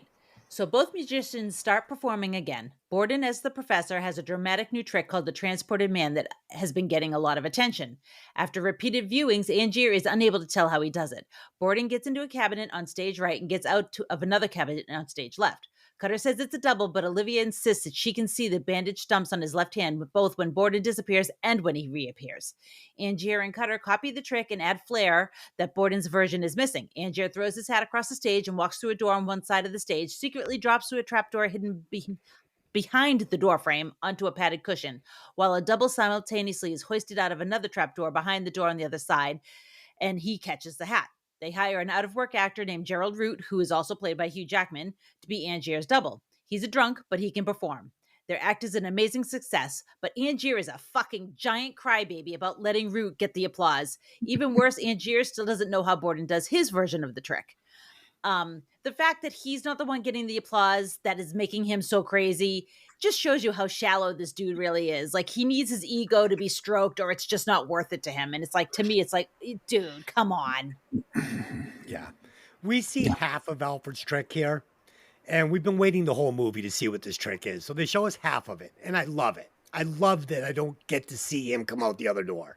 And then we see Robert's version of it, and we're going to see he's going to do what we assume is the easy way, because we're led to believe that there's a possibility that Alfred is really magical. I mean, we've seen him appear in an apartment. Like, we see him doing all these like almost extra fucking earthly things. So immediately you're like, oh, he's cheating. He's fucking got a guy that looks like him, when fucking Alfred's doing the exact same thing. Mm-hmm. But it's a great trick. It's a great trick. I was like, that's awesome. I loved it. So yeah, Mikki. You know what I loved? These scenes for me really showed the difference, and one of the reasons I really didn't like Hugh Jackman's character, because when you think about it, Alfred is doing it because he loves the magic. He loves the idea of magic. He loves everything about it. Hugh Jackman's character is doing it for the accolades and for the applause and for the adoration. He's not doing it because he loves magic. He's doing it because he wants the attention and he wants the adoration. And I think that's a huge difference between the two of them. I agree. Yeah, Tony, what do you got on these scenes? Absolutely. It's the kind of thing where, how do we say it correctly, but they are the dichotomy. Alfred is in love with the concepts of magic, whereas Angier is just in love with the adoration and the crowd and the showmanly bullshit. I mean, you can even see it in the way in which one of them gets a grand theater and is in like a white tuxedo, and he takes his coat off and he has his cane and he looks like $1 million. He's got the spotlight and the whole thing. And you see Alfred starts out like in a basement bar room, shithole where they have blood on the floor and they have to put sawdust down. You know what I mean? And then, he starts working his way up a little bit, and he finally gets the Orpheum Theater across the street, and he pulls the ultimate revenge when he fucks over Angier, and he gets the body double drunk, and then he subs himself in so that when he throws the hat, he's the one who catches it and gives him the ultimate fuck you. I'm going to show you how shitty your tricks are, because you can't control your own, your own magic, or you can't control your own set of circumstances in your life, because you've poked a bear and now the bear's going to bite you. So fuck off. Here's what I can do. The other problem too is that, let's be real, both of their personalities are wicked flawed, because they're both fucking children, basically, except they're in big men's bodies. And instead of being logical and intelligent, it's just one-upsmanship, and who can, it's like a dick measuring contest. You can do this, I can do that. You can do that, I can do better than you. Yeah. It's a little ridiculous, because there was plenty of money for everybody, but they can't quit it. You know what I mean? They refuse to stop. Yeah, who's going to be the great Houdini here? Well, and for Hugh Jackman's character, I don't. It wasn't about the money for him. It was about love me. To me, Right, adore but me. because I'm the he had best. money initially, he was Right. wealthy. The point too is that you don't get one without the other. You can't have adoration without fans in the seats, and fans Right. have to pay money. You know what I mean? Yeah. All right, Delyn. All right. Angier decides to send Olivia to work for Borden and spy on him to get his secret. Olivia, who's in love with him, doesn't like the idea, but does as Angier asks anyways and becomes Borden's assistant. To gain his trust, she tells Borden how Angier's trick is done and offers to help him improve his own act. Root realizes that he can control Angier and demands more money. It turns out that Borden has been influencing him, and Cutter thinks Olivia may have betrayed them. Borden's version of the transported man has improved and now includes one of Tesla's electricity generating machines.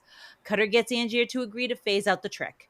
Root's performances get more and more intentionally sloppy, and one night he just isn't there at all. Angier falls through the trapdoor and breaks his leg because there's no cushion, and sees Borden go up instead of Root. Borden proceeds to humiliate him, suspending a tied-up Root from the ceiling with an advertisement for Borden's own act across the street. And it's interesting because at this point you find yourself picking a team. Like, are you team Angier, or are you team Borden? But I kind of find it hard to pick one or the other because they both kind of suck. Yeah. No, I loved them both. I couldn't choose. I just thought they were both great. I love both of these characters, and I love both of these actors' performances as these characters. So we learned from some exposition between Olivia that Alfred has easily figured out how Robert is doing the trick. Like, he just knows. And not only, we're going to find out later in the movie that he's finding a lot of these things out by spying on these magicians, the Oriental guy, everybody. But I do have to ask, how did he get Robert tied up 20 feet above the stage with a sign on him? Because it was Root. It wasn't Robert. Oh, that's right. Because It was the two the of them were. Okay, I gotcha. No. Yes. Yeah, because Robert you're right. fell and broke his leg. Okay, you're right. Yeah. Okay, great. Yeah, that's exactly right. So many different versions of everybody. I got lost. Mikki, go ahead. Agree. And I love that later on they show that it was actually Christian Bale. I'm not going to call them by their character names because you never know which character it is, but Christian Bale gets the double for Hugh Jackman and says, if I was you, do you know what I mean? Like, he kind of hypes him up and knowing that he was behind the coup or whatever. But I just, again, it, like Des just said, I love both of these characters. I don't love them. I actually dislike them both. But yes, you'd love to dislike them. Yeah, but like, if I had, obviously, personally, after watching this movie, if I had to choose one or the other, I'm team Christian Bale. Same. Because I just thought, like, Hugh Jackman's character was just such a dick. Like, and he just doesn't. He was just that, like, selfish little rich boy that wants all the love. Maybe mommy didn't love him enough or whatever. But like, I don't know the feeling. But like, I don't know. I don't find you selfish at all, Des. I don't know what you're talking about. So yeah. Oh dear. That's just my take. Love it. All right. Yeah, it's true, and it's funny. Like, the thing too is that he's he doesn't care. Like, the line that Tesla said earlier, the cost. Right. He's like, money, and he's not considering the actual cost. And he never does, unfortunately. All right. Moving on, kids. Let her rip, Tater Chip.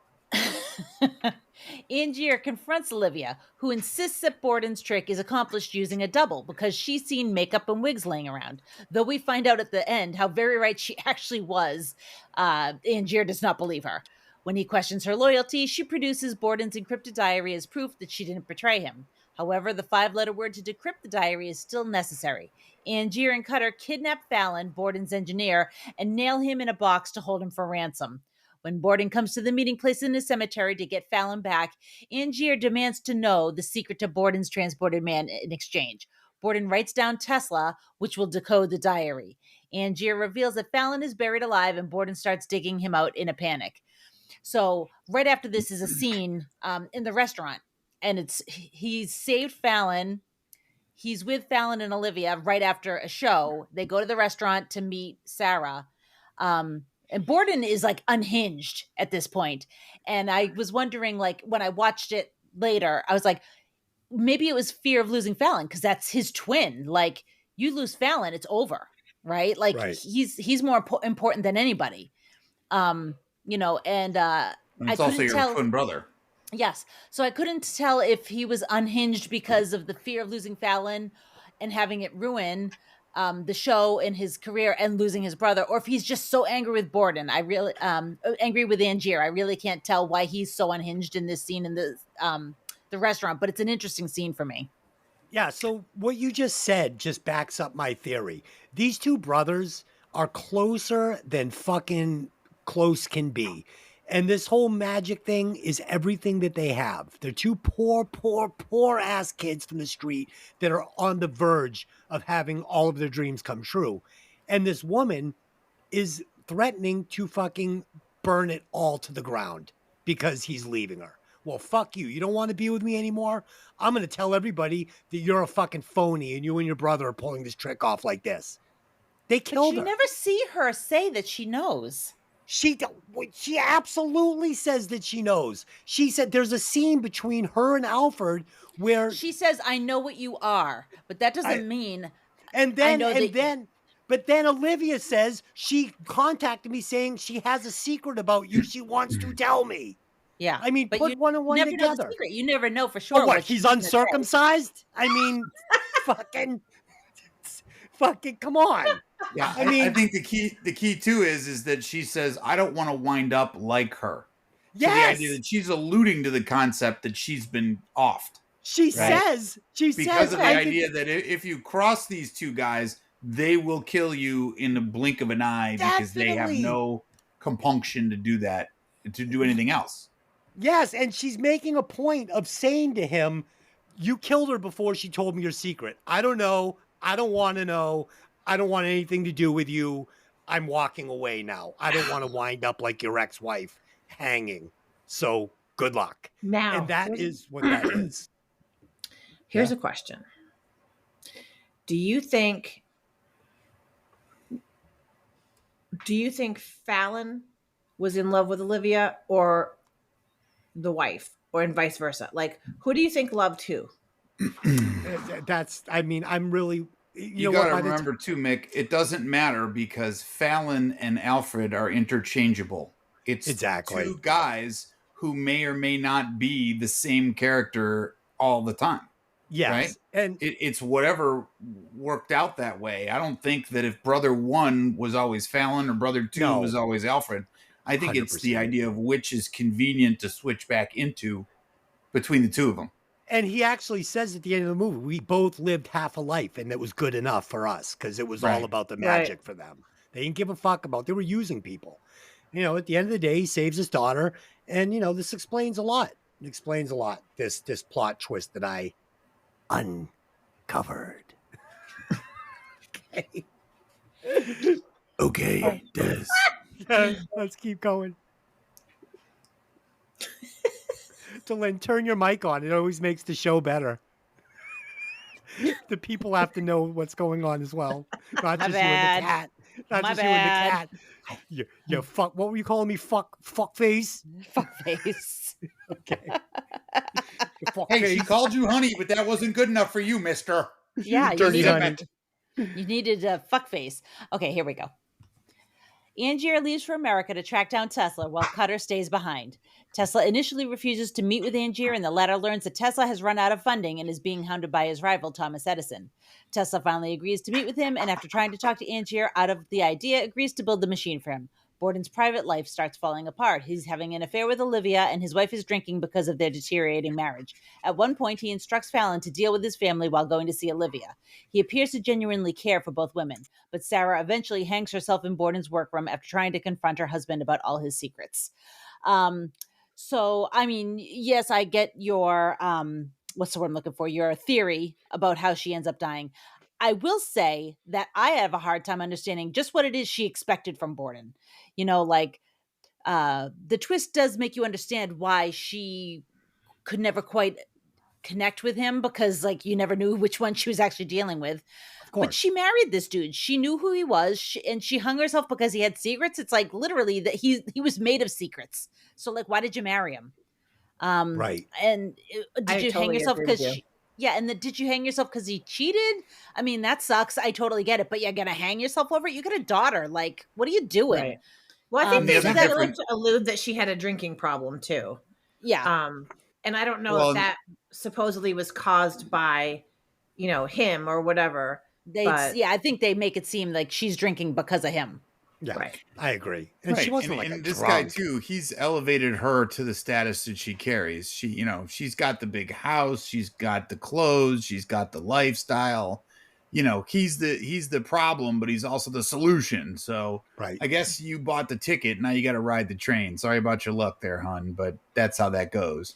Yeah, So, it just seemed like an odd choice. Yeah, I never felt and like we know Alfred. There's no mystery to this guy. You know what I mean? I mean, there is, because he keeps secrets, but it's the idea that he showed you all the cards on the giddy up. You know what I mean? He's not playing suave and debonair on one day and then, reclusive and difficult the next. He's exactly the same character from start to finish. He doesn't differentiate at all. Right. So Yeah. I think it's one of those where I'm going to impress my wife again and say, you just have to believe, because it fits with the plot line, that's how that happened. Good Yeah. job, honey. Yeah. Yeah, I mean, at dinner we realize Alfred has chosen his magician persona over his family. I mean, it's just made obvious that it's just all about being a famous magician. And he actually says to her, "I don't love you anymore. That's it. Don't love you. Do you love me? Right. No. Because we're not even sure which Alfred we're talking about. Yeah. Right. But You never know. neither one of them. I mean, Oh these no, guys one that- of them did. but not enough. These two brothers are about themselves, not some outside No, woman true. that they had a baby with. They don't care. They're both having sex with Olivia. They're both having sex with Sarah. They don't give a fuck. They're working together to build this dream. These women are expendable. The only problem is fucking Olivia figured it out before she was fucking taken out. Sarah made the mistake of not knowing how dangerous these two were. And they are dangerous. I will back up just a little bit too. You had mentioned the scene when you first see Bowie as Tesla walking through the electricity and how So iconic good. that is. Bowie initially turned down this role. He didn't want to do it. And Nolan flew out to New York and like basically forced him to do it. Like he really like went out and gave him the hard sell until Bowie reconsidered and accepted. So, I'm so glad he did. Me too. Me too. Was that his last movie role? I don't know. He was 52, I think, when they did this. So I'm not exactly sure, but it might have been I wanna among go one of the back last and, movie roles. I want to go back and watch Twin Peaks now. I know. He doesn't come in until much later in Twin Peaks. Like, what is it? Like maybe the second or third season he comes in. And he's just got a small role, but No, isn't there a movie? I don't think Yeah, there he's was a in movie Fire as Walk Yeah, well. With Me. there's a movie. Yeah, it's a He was in movie, the Twin show. Peaks. He No, was he in was the in the show. movie too. Was he? I don't Yeah. think so. He was. Maybe okay. Fun fact. Always got a We'll huge find out. role in Twin Peaks. Fun fact. Fun fact. So listen, okay. if you're listening to this on YouTube, leave in the comments. Do you think that my thought that she was murdered by the brothers, Sarah was murdered by the brothers, is correct, or is still incorrect? That she was not murdered by the brothers? Go ahead and write it. Let us know what you think. Put it right in the Oh, comments. dear. I'll read it on the air. Oh, you're right. He was in Fire Walk with Me. You're right. Oh, thank you. I knew that. God damn it. Correct answer is Des is right. He's So in the that's movie right. too, so you're safe. Okay. Along with Harry Dean Stanton, one of my favorites. Nice. All right, so let's go.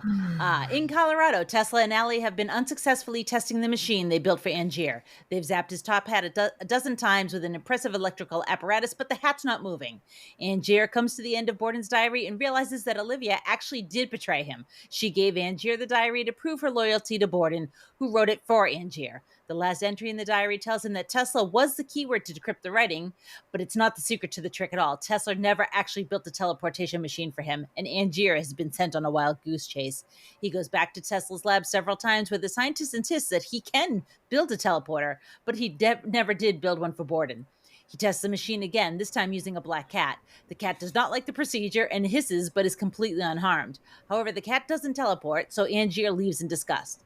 The cat also is freed and runs out the front door in front of Angier. As Angier leaves, we revisit the shot from the first movie because I love a callback. The heap of top hats on the forest floor. This time there's 2 identical black cats there as well, hissing and meowing at each other. The machine works, but instead of moving things, it's creating an exact duplicate. Angier reports back to Tesla, and Tesla tells him to give him some more time to try to work on the machine. I love this reveal, because by the time you get to this scene, you've seen so much, you've probably forgotten the hats. And all of a sudden you see it and you're like, oh shit, the hats. And it's just in time for it to come back. And also the line, don't forget your hat. Well, which hat is mine? They're all your hat. I love it. Love it. So good. It's so good.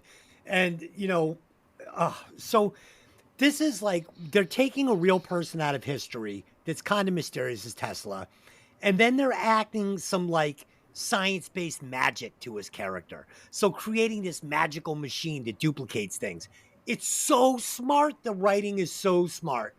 Absolutely love this. Love when we see all the hats because we realize, and I don't know why nobody noticed this big pile of hats outside there, but it doesn't matter. Doesn't matter. It's fucking great. And we're going to get believe. Yeah, we're going to get a flashback later at the very end of the movie, which we'll get to, of the hats again, and dozens of them. So every time, presumably, this machine is used, we're going to get a duplicate. So unless you're killing these duplicates, they're running around. There are duplicates. And we're going to get a scene coming up where we see Robert shoot one of these duplicates.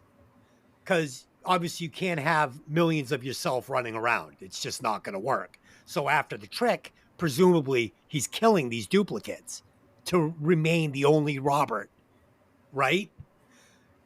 And it opens us up to so many different possibilities. When Alfred is getting close, does he create a second duplicate of himself to take the final shot from Alfred, allowing Robert to actually exist past the end of this movie? I really loved how open-ended this part of the story was, this duplicating machine. Really cool. Really cool. Mikki, what'd you think? Yeah, I mean, again, my first thought was when they were doing it, I'm like, if they hurt this cat, I'm going to be really upset. I know. And I was like cringing, waiting for them to do something to this cat, but I'm really glad. No, but honestly, like Dylan said, I had totally forgotten about the hats. To the point, like when the movie started and they showed the hats for a second and then it started and I was like, did I miss something? And I like rewound it. I'm like, because I felt like I had missed something. But no, incredible scene. Again, I'm really happy they didn't hurt the kitties. And it leaves it so open. Like, you're right. Was he killing every new every new, Robert. Sorry. Thank you. I don't even know who the fuck's who anymore. Was he killing every new one? And I think, yes, I think he was. But again, I feel like it shows like how diabolical he really was and how, again, he didn't give a fuck about the magic. He just wanted the applause. Adoration. Yeah. Kind of reminded me of that movie, Duplicity or whatever it was with Michael Keaton, where he keeps copying himself so he doesn't have to go to work. And he can Multiplicity? Multiplicity, correct. Yes. Like, I wish I could make a second Des, I could go to work, paint some apartments. Bro, they broke the mold after they made one. We're not getting another. That'd be too much to handle. We definitely don't need any more. I couldn't handle another one. You can't even handle this one. All right. Anybody else? Anything else on that? Nope. Move on. Tesla and Allie continue to refine the machine now that they know how it works, but are interrupted by Tesla's goons. In the middle of the night, they come with torches and burn down Tesla's lab. However, Tesla was able to deliver a finished machine to the hotel for Angier before departing. There are instructions in the note, but also cautions Angier that using the machine is inviting Angier's doom, and he warns him to destroy the machine rather than use it. And he's fucking right. Anyways, Angier takes the box back to England and reunites with Cutter. He's ready to perform again, but this time he's extremely secretive about his methods, hiring blind stagehands and not allowing Cutter backstage at any time. As he demonstrates to an influential promoter, he is zapped with electricity from the machine's Tesla coil, disappears from plain sight, and then reappears up in the balcony, appearing to traverse the distance instantaneously. So Tesla did have a lab in Colorado, and it did partially burn down, but supposedly he was above another business, and other businesses is where the fire started. There's no evidence that Edison was actually involved, although Edison was a total jerk, and that's the truth. And if you want to blame him for the burning down of his lab, why not? Fuck him. Yeah. Yeah, so we get the scene with Olivia at the restaurant where she leaves him. Obviously, we've already gone through that. Mhm. We find out that Robert's diary was a fake. Just another great twist in this. And it was funny because earlier in the movie, right around the diner scene where he gets the cipher word, I started saying, okay, this feels like this diary is a misdirect, like it's a fake. Like I started kind of getting that. So when it was revealed here that it was a fake, I was like, that's so good. And yeah, the twists and turns are incredible. They just keep you wondering and wanting to know what's going on, which kept me completely absorbed in this movie. And when Alfred goes to see the trick for himself, we're shown that he sees there's a trap door involved. Yes. But this is a trick set up by Robert to get him to go downstairs to see what's going on under the stage. They don't need the trap door at this point. So pretty good, man. This is pretty good. This cat and mouse. No. They need a trap door. They need a trap door. Why? Because when he walks into the Tesla coil, it doesn't disintegrate him. He would just still be standing there, and there'd be a duplicate standing up there while he's on the stage. So that wouldn't make sense. You need the trap door to drop him into the water, and then he drowns, and now you've got the Prestige up in the balcony. That's right. Not only that, but you don't know where the next copy is going. That's the other thing, is that the actual Robert needs to be in the stands already to present himself, and you need to get rid of the duplicate so that you can keep the trick alive. But it's the idea that you don't know where that person, like just like the idea of where did the hats come from. Well, they came from somewhere in the lab, but they all dropped in this random spot in the forest down the way, so it's a little hard to predict. That's correct. For some reason, I was thinking that when the machine transported him, that he was also disappeared and went to another location. But you're right. He would have just been standing there. But also at the end of the movie, we noticed that there's Robert, at least one, sitting in a tank of water, dead. Oh, they're all every single tank is full. That's why it's a new tank every single night. So which also doesn't make any sense to me, because why wouldn't you just pull the dead body out, get rid of it, and use the tank again? Why would you just buy 100 tanks? That makes no sense. Well, it does, because Nolan is trying to tell us as a viewer that there have been endless Roberts at this point. Again, leading us to have to guess, is Robert really dead? Or is there another Robert? There's been so many clones at this point. Did he save one? Is the rich guy that Cutter goes to see at the mansion that's now raising Alfred's child, is that the real Cutter? I mean, is that the real Robert now? Like, he's the original, and now he's got these two copies, this one copy running the show. So when Alfred kills Robert after the show underneath, perhaps that's still just a clone. Right? Yeah, it's very hard too, because you're flashing back and forth constantly. Yes. He changes the time zone of this, or the time period of this movie. What did we say? 147 times. So it's a little hard to follow, because of the idea that you're constantly flipping back and forth to know what's going on. Let's say you were trying to get rid of Alfred with this plan, right? You're gonna this whole thing's going to happen. So Robert knows that Alfred, like, how many times have they fucked with each other at shows and done all this shit at shows? At this point, if you can make another version of yourself, why not put him into harm's way while you're up in your mansion up the street and let that copy take out Alfred or possibly be killed by Alfred? You're taking yourself out of the danger of the climax of this movie. Makes sense. Yeah, but that also takes all the fun away, because it's not the kill in this film; it's the thrill of the chase. But he wins. And also, it's about the applause, and you're not getting applause if you're sitting up in your mansion on the hill. Just like he refused to be under the stage, hearing it, but not experiencing it fully. By this point in the movie, he's already done this trick endless times, and he is now just looking to win the battle between him and Alfred. Now it just comes down to these two, who's going to win the cat and mouse chase. That's what I think. All right. So the show is a hit and Borden is mystified. All he can tell is that Angier's trick involves a trap door, but he has no idea what's going on under the stage. Every night, Fallon watches as blind stagehands remove a mysterious box from the theater. A few nights later, at another performance, Borden sneaks onto the stage, as we already saw in the prologue. We all knew this from the start of the movie, but it's nice to get a refresher. In his prison cell back in the present day, Borden comes to the end of Angier's diary, which gloats that Borden is being blamed for his death.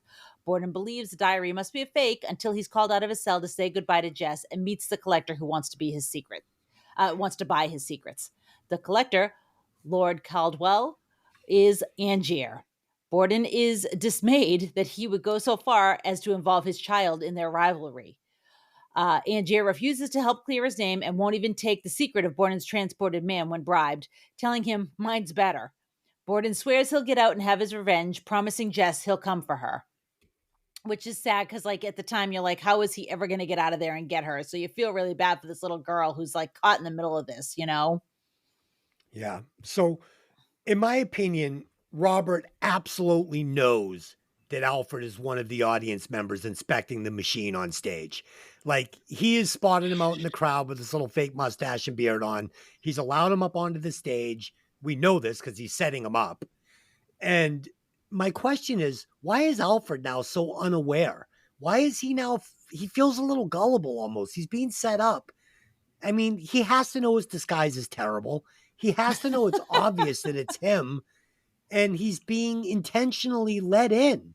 And he's like a lamb being led to the slaughter. And it just kind of didn't feel like the same character I've been watching throughout the movie. Yeah, he was so uncanny before. And now he's kind of a little, like you said, gullible. He's just, yeah. Yeah, and I was a little confused on how the man Alfred was accused of killing could walk into a prison as a guest without anybody noticing he was alive. Like, all right, there's the guy right there. Because he's not Robert Angier. He looks a little different. He's got his hair a little different. And yeah, he doesn't have that slicked back dark hair. I don't know, man. It doesn't take a detective to realize that there's something smells here. Like, yeah, it looks a little like the guy that you're here being hung for killing with your daughter. It's weird. Yeah. Okay. Mikki? This whole movie, it was not what I thought it was. It was a mind fuck. Tony, talk about the mind fuck. One of the things about this film that turns me off is exactly the things you just brought up, because of the idea that we're getting to the culmination of the film and you think you've got some things figured out, but it's the point where you look at it and you go, why the fuck would that go on? Right. How do we say it correctly? If you build up a character to make them dominant and then all of a sudden they're frail and ineffective, is it really because they've lost their way, or is it because of something you haven't told us or whatever? And I like the fact that Borden becomes a human, if you will, because once he's threatened and he knows he's in a jam and the end is near, he just throws it all away for the daughter and says, I don't care what it is. I don't care about the magic anymore. Just take care of my child, because at this point, this is all I have left. And that's a human emotion you can attach to. But it's the kind of thing where then you think, well, was the prestige that he's trying to sell to the solicitor the real deal, or is he bullshitting people again? And it's like, why is it so deep and difficult to peel back the layers of this onion and figure out what's going on?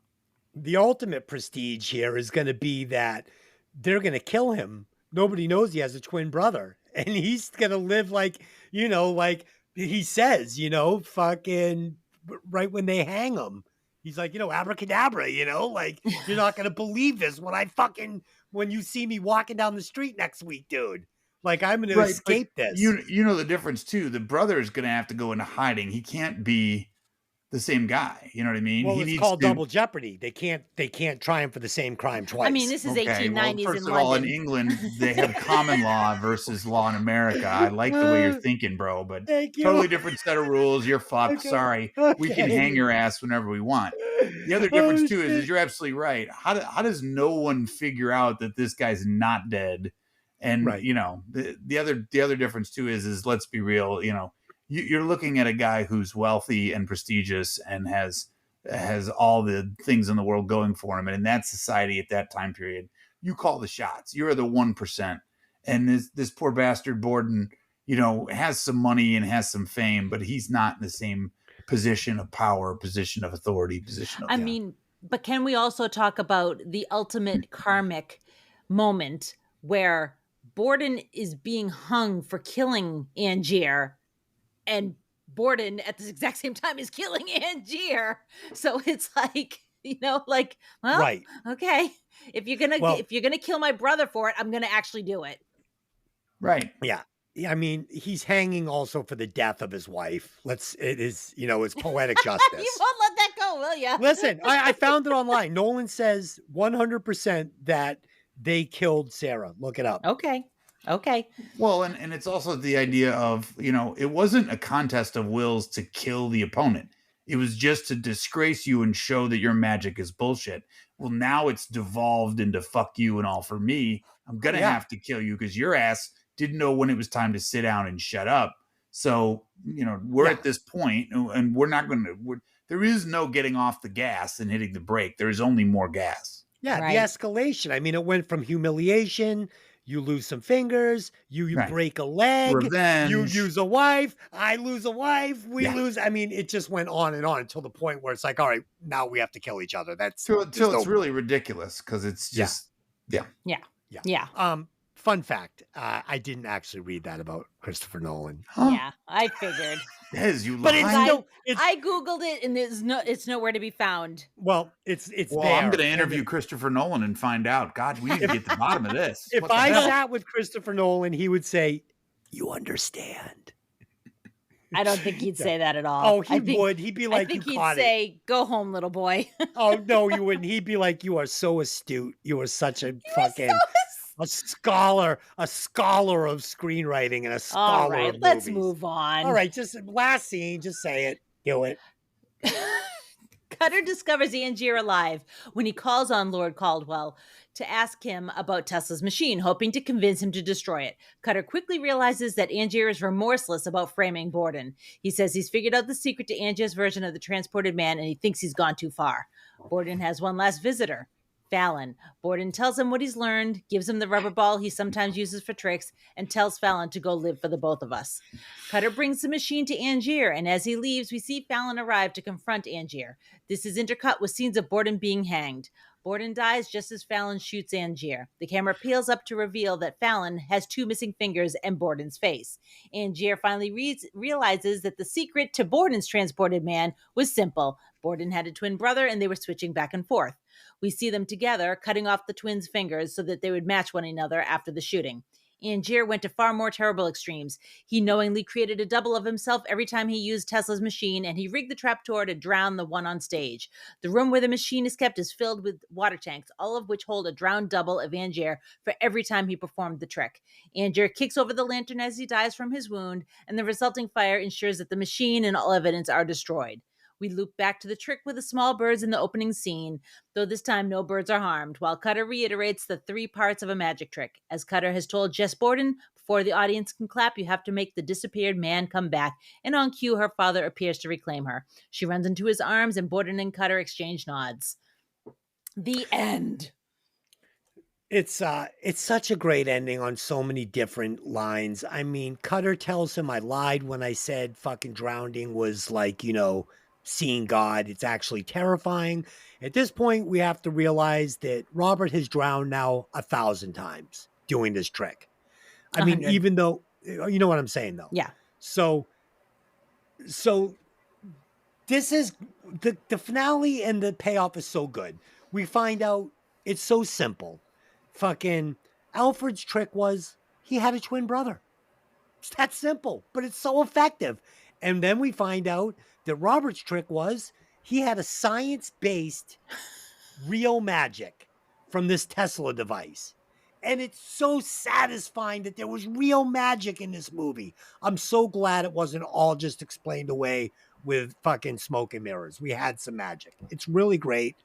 The one brother makes the ultimate sacrifice for the other brother, showing how close they were. And it was all about these two brothers and the daughter. And it's really heartwarming. I love this ending. And then we get the narration from Cutter. And that was part of what led me to believe that the real Robert was not the one that was shot in the basement, that was also a copy. The copy knocks over the fucking thing, burns down all of the evidence that any of this happened, including the fucking brother. So it all just works perfectly. This is it. They both live on in their own way. They I both don't live believe on that in their own Robert's way. alive. Well, who gives a fuck what you believe? Mikki, what do you think?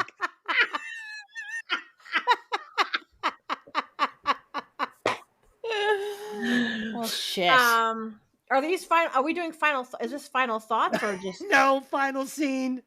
okay? Again, mind fuck. I love Christian Bale's character. I really, by the end of this movie, hated Hugh Jackman's character with a passion. I did Yeah. too. Me too. So I was like, good. You fucking deserve it. You piece of shit. You deserve this. You deserve everything that you're getting right now. And I was very happy that Christian Bale got his little girl. But again, I was so confused on who was Alfred and who was Fallon. Like, you never could tell. That was the whole point. They switched so back and forth constantly. I'm back to, was Alfred in love with Olivia, or was it Fallon that was in love with, you know what I mean? Like, I need to know these things. I need to know.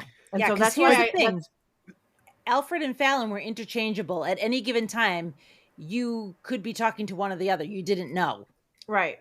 So, question, who left the gun in the basement that fucking Alfred used to shoot Robert? I think he went with one. No, it was down there. Yeah, before, even before he gets put into the coffin and buried, Fallon has a little 2-shot Derringer. Oh, right. So he shoots the hole in the... He's been packing heat, to steal my phrase there, Des, the whole time. So I think Fallon is obviously a guy who, I mean, they're both acquainted with violence. No two ways about it. But I think it's to the idea that, you know, one guy has to do the dirty work because the other guy is the showman. You know what I mean? Just like, for whatever reason, Angier puts a pistol near the Tesla machine and shoots the first copy of himself. Yes. Which is fucking weird, and I don't know why he did it. Maybe he's scared, maybe he's stupid, maybe he's both. Well, no, he hadn't figured out how to drown him in the tank yet. Again, it didn't need to go that far, did you? I mean, any form of death is going to fit the bill. But I feel like this is the director telling us that he has to kill the copy every time. So this first time he does this thing in the warehouse, the copy appears in front of him, and he has to kill him. And we also get that the copy has Robert's consciousness, because he's like, no. And he's talking just like Robert. So we see that every copy thinks he's the real Robert. So they have it wouldn't be a copy if it didn't have those things. I got right. So that's why at the end of the movie, if he puts a fake down there to confront Alfred in this final scene, but he doesn't know that he thinks Alfred's in prison. No, he fucking he lets Alfred on that stage. No. He's setting him up. Oh, you mean that? I get it. I thought you meant at the very end. No. There's so many flash forwards. I don't know. It's fucking awesome. It's awesome. That is one of the most difficult parts of the film, is to relate it to others when you're talking, because it's so back and forth. Yeah. It's hard to keep up. Yeah, I felt like Robert set this end up and that he's fine as well. He lives. I feel like he actually wins this whole thing because he escapes with Oh, I the totally prestige. disagree. Did Totally Christopher disagree. Nolan tell you that part too? Listen, Robert escapes this whole thing. He gets the prestige of doing that trick the best because he was really using magic given to him by Tesla. So he gets the prestige. Shit. He wins the prestige war between the two of them. Bullshit. He lives in his mansion. I agree that his version of the trick is better. His but legacy. He does not win. He does not win. His legacy is Even if he doesn't win. Even if he died at the end, doesn't matter. Because if that's the way you think the ending happened, then the two of them died. The real fucking Alfred was hung and Robert died in that basement. And who had the bigger prestige as a magician at that moment? Yeah. Go ahead, Delyn. You can say it. We all know. No, it's Robert. I think his trick won? was better. So who won? I already Robert. said. Yeah, you hate when I'm right. Bring the fire. Bring the Gee, Mick, does that sound familiar? God, Jesus Christ, Christ. like the two of us. Can we Does wrap that this sound up? We're familiar, already Mick? over 2 hours. Let's wrap this up. I was on point tonight. I had that shit dialed in. Can we just talk about the fact that the podcast is going to be longer than the movie? Can we just wrap this up? Okay. The longest one we ever did was Beverly Hills Cop. It was 2 hours and 43 minutes. Wow. I've never listened to it to the And end. it was literally just Des and Pat just reciting lines from Beverly Hills Cop. $5,000. Listen, read my lips. $5,000. I got 3,000 blank American Express cards. You want to do business or not? These are King Kents. The kids love them. Okay. All right. Let's recast this. All right. I've got some good ones. I would recast Hugh Jackman and Christian Bale, and I would replace them with Johnny Depp and Robert Downey Jr. Yeah. Okay. What is it? Is it going to be called the cocaine prestige or what? Yes. That's perfect. Who can get higher than the other? I love it. I like it. Those two. I think if you bring Charlie Sheen in, they could have drank Panther piss. It would have been just winning. Holy shit. Okay. Mikki, what do you got for some recasts? All right, my recast, I have two. The first one is I would recast Scarlett Johansson with Isla Fisher. Dare you? She's half the woman. Yes. Half the woman. And I would replace Hugh Jackman's character with Nikolai Coster-Waldau. He was Jaime Lannister in Game of Thrones. Oh, okay. I thought it was the guy that makes pizza at the local shop down there in the Greek pizza. No, I think he would be a really good replacement for Hugh Jackman in that character. All right. Tony, spit some fire on this. What do you got? I also recast Hugh Jackman because he's just shallow as shit as an actor, if you ask me. He doesn't have bad guy in him because he's just too fucking nice. I was thinking we needed to go a little older and a little more devious, and Alan Rickman struck me. Yes, so good. He is so Severus Snake. You know what I mean? But it would have to be Alan Rickman fucking Die Hard. Like Well, and Alan Rickman at any point in his career, because you're just talking about a guy who's like a next level actor. This guy can do whatever you give him. You know what I mean? He's just a master of his craft. I miss him. I also thought that we could redo Nikola Tesla. David Bowie did an admirable job for a guy who doesn't really have a serious acting pedigree. But, I have to put my friend Christopher Walken on it because he is. Yes, you nailed it. Because, of course, you got to have more cowbell. That's so good. What this movie needs is more cowbell. The impersonation's great. The recast is great. This movie is better. This movie is better with Alan Rickman and Christopher Walken. 100%. 100%. Delyn, what do you got? It's going to be hard to follow that. That was fucking really magic. Tough to follow up on that. Yeah, that was a good one, Tony. That was a good one. But you had it last week with Depp. You nailed it last week with Depp. Yeah, so I didn't like Sarah, and I apologize to the actress that played Sarah because I'm sure she's a lovely woman, but I just didn't like her. And I would recast her with Natalie Portman. Ooh, nice. Ooh, There you go. yes. Works. All right. Tony, you stole the thunder on that one. That was all Tony all day. He fucking nailed it. Okay. Final thoughts and rewatch score. Let us get started. I thought this movie was awesome. 0 complaints. It's a 2+ hour movie. I never looked at my phone once. It had my attention, had me guessing right up to the end. In my opinion, this is a perfect magic mystery movie. But I am going to ding it just a little bit for Hugh Jackman. So my rewatch score is 4.89. I loved it. I fucking loved it. Mikki, what do you got? So I liked it. I thought there was a couple times when I was like, okay, this is got to get going. Like, I just felt it dragged a little bit. And my issue was, I was telling Tony this last night. I was uncomfortable with it because I'm not really a competitive person, and that level of competitiveness makes me uncomfortable.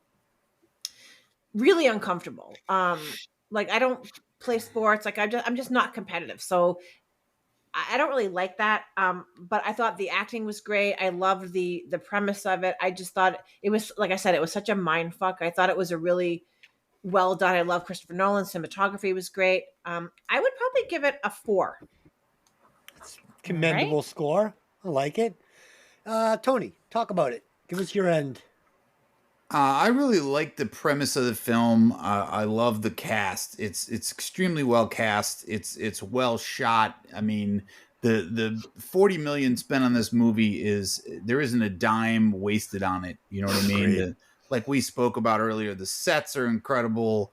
You know, from the giddy up, you know, you are transported there. You know what I mean? There is no kind of cheesing off whatever you're looking at. It's Nolan at his finest because he's putting his heart and soul into it. If I have to whack it a little bit, it is suspenseful, but it's not my cup of tea. It's kind of slow and draggy. You have to like magic. If you're not a magic fan, you're probably going to get kind of lost in this. The jumping back and forth 147 times is difficult to follow.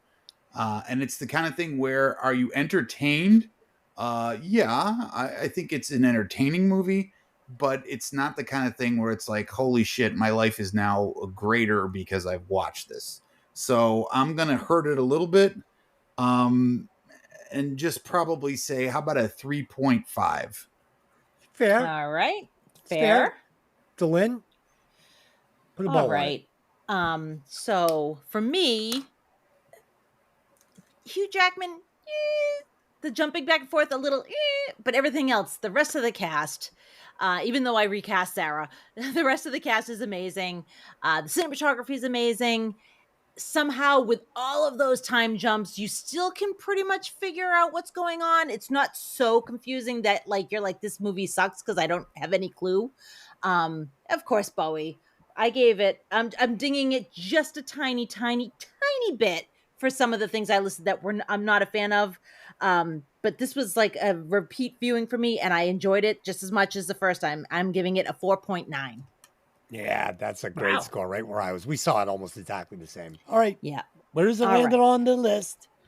So adding everybody up and dividing by 4, that brings us 4.3225.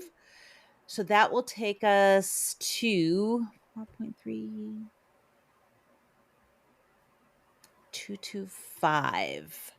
It is at number 22. Ooh, that's pretty respectable. Which is right under Trading Places and right above A Nightmare on Elm Street. Okay. I think this is probably better than Trading Places, but it's okay. I like it. Well, it's a different movie. Is it above Black Christmas? Yes, it is. Black Christmas is at 27. So guys, next week, we've decided to do this on Breaking Vinyl, so we're going to do it on Hinge. You ever see that movie as well? So next week will be Groundhog Day, and we will be doing a Groundhog Day episode. Everybody will get to change one score that they have given. And Tony, you haven't been on since the beginning, so you will be able to add one score to any movie you like. And I am going to appeal to you. I knew this was to use your groundhog score and Neighbors? put your score on Neighbors so we can put that thing where it belongs. That piece of But that's garbage. your choice. But that's your choice. But that's your choice. I may have to rewatch it just to make sure, but it's probably a 4.99. Oh God, I would be No. forever indebted. I would be forever indebted. But regardless, so guys, it's gonna be Pat's movie week. So just text me, look at the list of movies we've done, pick one, give me your new score on it, and we'll calculate it and change it. So there we go. Capital. Cool idea. Yeah, and I'll have Tony do the exact same thing. Original right, so- recipe, Tony. This week on our I'm sister extra podcast. crispy. This week on our There's something. This week on our Thanks, sister honey. Love podcast, ya. Breaking Vinyl, Sorry. we will be reviewing the Biters album, Electric Blood. Yeah, pretty cool. New band, Thought it was all right. And next week on this show, we will be reviewing Iron Eagle with the great Doug Masters. We'll be doing that one with Pat. Louis So- Gossett Jr. Gotta love it. That's correct, sir. Correct, sir. So until next week, I mean, yeah, sure. 3 teenagers steal a fucking couple of fully loaded F-16s for a little Tomahawk joyride. F-16s. Sure, that happens. No problem. Hey, Yeah. it could happen. You never Yeah, yeah. know. Yeah, you deal with me, Doug Masters. So until next time, I just have one question for you. Hey, did you ever see that movie? See you next time. Oh, God. Wow, that was epic.